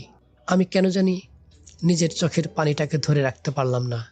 তুমি সেদিন ঠিকই বলেছিলে, আমি তোমার সাথে কখনো মানিয়ে নিতে পারবো না। সত্যি, দুনিয়ার কারোর সাথে আমি নিজেকে মানিয়ে নিতে পারিনি। আমাকে ক্ষমা করে দিও। আমার প্রতি কোনো রাগ রেখো না। মানুষ বেঁচে থাকলে তাকে ঘৃণা করা যায়, কিন্তু মরে গেলে তাকে ঘৃণা করবে কিভাবে? সেই দিন আমাদের সম্পর্কটা ওভাবে শেষ করা উচিত হয়নি। আমি তোমার প্রতি অনেক অন্যায় করেছি। তুমি যে রোদেলাকে নিজের একটা কিডনি দিয়ে বাঁচিয়েছো সেটা আমি জানি, কিন্তু আমি তাকে বলিনি। কিন্তু এখন এই মুহূর্তে আমি তাকে সব বলে দেব। আমি তখনও নুসরাতকে জড়িয়ে ধরে কেঁদে যাচ্ছিলাম। হঠাৎ আমাকে পেছন থেকে টান দিয়ে কেউ একজন আমার গালে বিদ্যুৎ গতিতে ঠাস ঠাস করে 2টা চর বসিয়ে দিল। আমার মনে হলো আমি কোনো ঘোরের মধ্যে ছিলাম। সেখান থেকে বেরিয়ে আসলাম। ঘরে বিয়ে করা বউ থাকার পরেও তুমি কিভাবে পারলে এত মানুষের সামনে অন্য একটা মেয়েকে এত অন্তরঙ্গভাবে জড়িয়ে ধরে থাকতে? আমি না আসলে তো মনে হয় জনম জনম এভাবেই জড়িয়ে ধরে থাকতে। আমি অবাক হয়ে গেলাম, কোনো কথা বলতে পারলাম না। নুসরাত যখন কিছু বলতে যাবে তখন রোদেলা নুসরাতকে কিছু বলার সুযোগ না দিয়ে সে নুসরাতকেও কথা শোনাতে থাকে। তুমি চুপ করো। কি করে পারলে তুমি আমার কাজিন হয়েও আমার স্বামীর সাথে এভাবে জড়িয়ে ধরে থাকতে? তোমার লজ্জা হওয়া উচিত। আজকে তোমার এঙ্গেজমেন্ট, আর এই দিনে এত মানুষের সামনে তুমি কিভাবে একজন মানুষকে জড়িয়ে ধরে থাকতে পারলে? তোমার একটুও ভয় করলো না? তোমাদের মতো মেয়েদের কারণেই এই সমাজটা নষ্ট হয়ে যাচ্ছে। লজ্জায় অপমানে সেখান থেকে আমি বাসায় চলে আসি। ওদিকে নুসরাতও এবার রোদেলাকে কিছু বলছে। ব্যাস রোদেলা, ব্যাস, অনেক কথা বলে ফেলেছো। এবার আমি বলবো, তুমি শুনবে। কাকে তুমি স্বামী বলে দাবি করো? মাসুমকে? কিসের স্বামী? আর তুমি বা কিসের স্ত্রী? স্ত্রী হিসেবে তোমার যে দায়িত্ব ছিল তা কি তুমি কোনোদিন পালন করেছো? কি দিয়েছো তোমার স্বামীকে? বিয়ের পর থেকে শুধু অবহেলা করেছো। মাসুমকে তুমি তোমার ভালোবাসার চোখ দিয়ে কখনো দেখেছিলে? কোনোদিন দেখনি। ও তোমার জন্য কি না করেছে। ও তোমার জন্য সব করতে চেয়েছে, করেছেও। আর তাকে তুমি দিনের পর দিন অবহেলা করে এসেছো। যে তোমাকে ছেড়ে একটা দিন বাইরে রাত কাটায়নি, সে 15টা দিন বাইরে রাত কাটিয়ে এসেছে। কেন তা জানতে চেয়েছো কখনো? কে তোমাকে কিডনি দিয়ে বাঁচিয়েছে, রক্ত দিয়েছে, জানতে চেয়েছিলে? চাওনি। আজ সেই লোকটি মরতে বসেছে। হয়তো মাত্র কয়েকটা দিন বাঁচতে পারে, তারপর এই দুনিয়া থেকে চির বিদায় নেবে। কার জন্য জানো? তোমার জন্য। তোমাকে একটা কিডনি দিয়েছে, শরীরের সমস্ত রক্ত দিয়ে তোমাকে বাঁচিয়েছে। তাকে তুমি চিনতে পারলে না। তোমার স্বামীর অপারেশনটা যে করেছে, সে হচ্ছে আমার হবু স্বামী। আমি তার কাছ থেকে সব শুনেছি।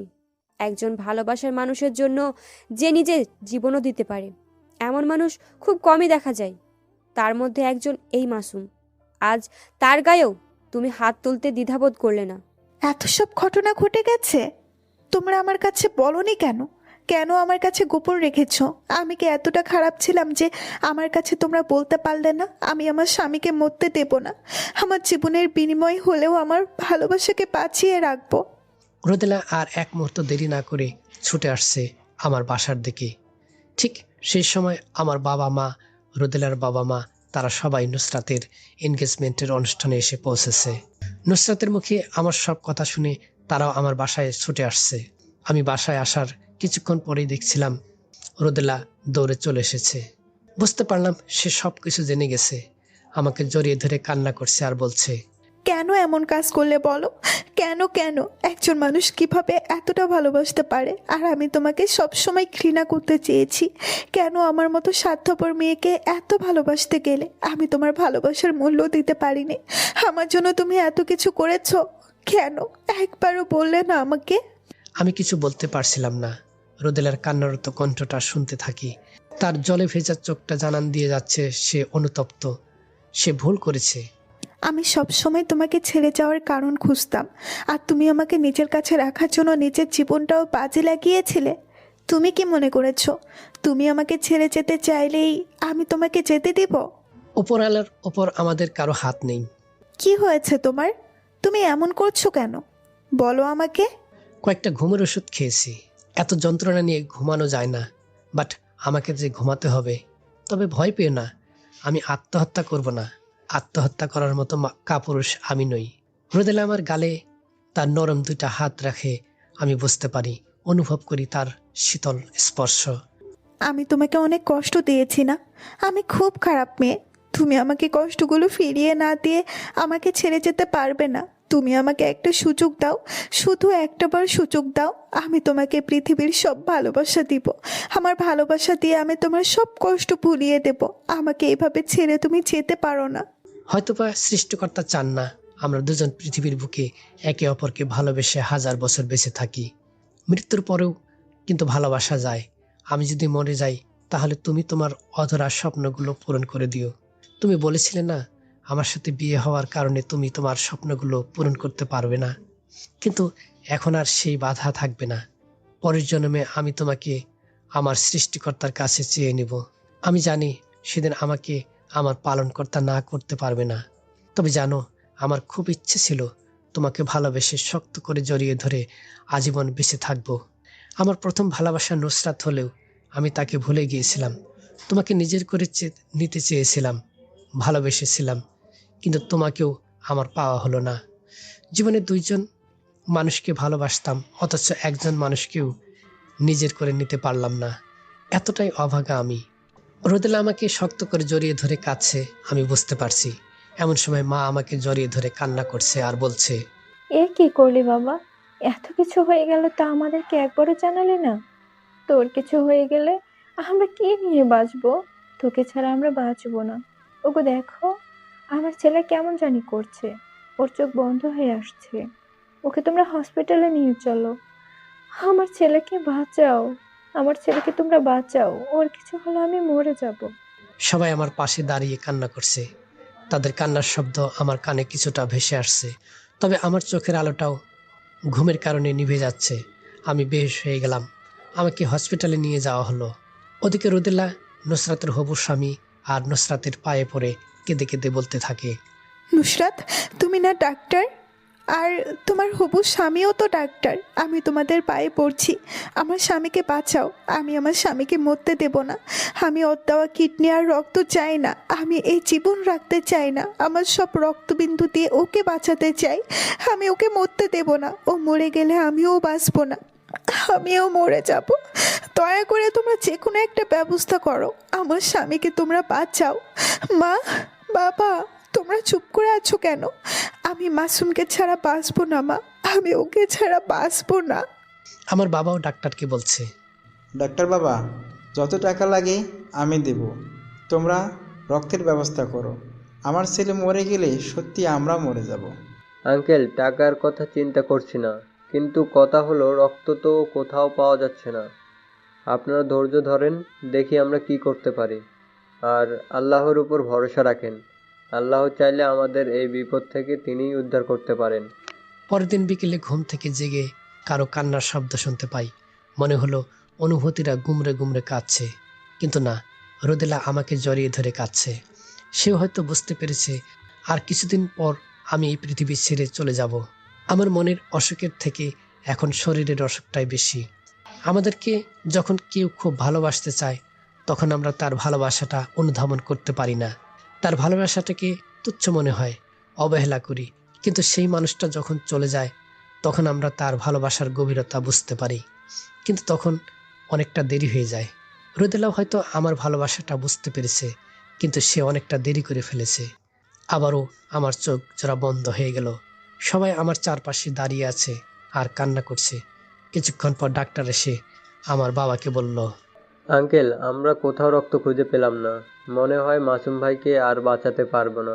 আর মাত্র 3 থেকে 4 ঘন্টা পরেই উনি হয়তো আমাদেরকে ছেড়ে এই দুনিয়া ত্যাগ করে যাবেন। তবে 3-4 ঘন্টার মধ্যে যদি আমরা সামান্য কিছু রক্ত জোগাড় করতে পারতাম, তাহলে হয়তো মাসুম ভাইকে বাঁচানোর আশা করতে পারতাম। কিন্তু সামান্য রক্ত জোগাড় করতে পারলাম না। কি করব বুঝতে পারছি না। এমন সময় নুসরাত তার হবু স্বামী ডাক্তারকে বলল, আমি আপনাকে একটা কথা বলতে পারি? আপনি যেহেতু আমার হবু স্বামী, তাই আপনার অনুমতি না নিয়ে কোনো কাজ করতে পারি না। আপনি যদি অনুমতি দেন, তাহলে আমি আমার শরীর থেকে কিছু রক্ত মাসুমকে দিতে পারি। আমার রক্ত এ নেগেটিভ, যদি আপনার কোনো আপত্তি না থাকে। নুসরাতের কথায় ডাক্তার রাগ না হয়ে বরং খুশি হয়ে বলল, ও শিওর, আমার কোনো আপত্তি নেই। আরে আমরা তো ডাক্তার, আমাদের কাজে হলো জীবন বাঁচানো, জীবন মেরে ফেলার জন্য নয়। ঠিক আছে নুসরাত, তুমি তাড়াতাড়ি আমার সাথে চলো। আল্লাহর অশেষ রহমতে আর নুসরাতের রক্ত দেওয়াতে আমি আমার জীবনটা আরেকবার ফিরে পেলাম। তবে আরও রক্ত লাগবে, তা ধীরে সুস্থে দেওয়া যাবে। এখন আমার কাছে মনে হচ্ছে আপনজনেরা অনেক সময় দূরে ঠেলে দিতে পারে, আবার তারা কাছেও টেনে নিতে পারে। প্রায় 2 ঘন্টা পর আমি এখন কিছুটা সুস্থ। আমার একপাশে মা আর একপাশে রোদেলা জড়িয়ে ধরে আছে। সবাই আমার চারপাশে দাঁড়িয়ে আছে আর সামনে দাঁড়িয়ে আছে নুসরাত। আমি নুসরাতকে উদ্দেশ্য করে বললাম, নুসরাত, শেষমেশ আমি তোমার ভালোবাসার কাছে হেরে গেলাম। প্লিজ মাসুম, তুমি এমন করে বলো না। তুমি শুধু আমার জন্য দোয়া করবে, আমি যেন ডাক্তারকে নিয়ে সারা জীবন সুখে থাকতে পারি। 7 মাস পর আমি রোদেলাকে নিয়ে বেশ সুখে দিন যাপন করছি। রোদেলা লেখাপড়া ছেড়ে দিয়ে এখন ভালো গৃহিণী হয়ে উঠেছে। আবার আরেকটা খুশির সংবাদও আছে, ও এখন বাচ্চার মা হতে চলেছে। আপনারা সবাই আমার বাচ্চার জন্য দোয়া করবেন।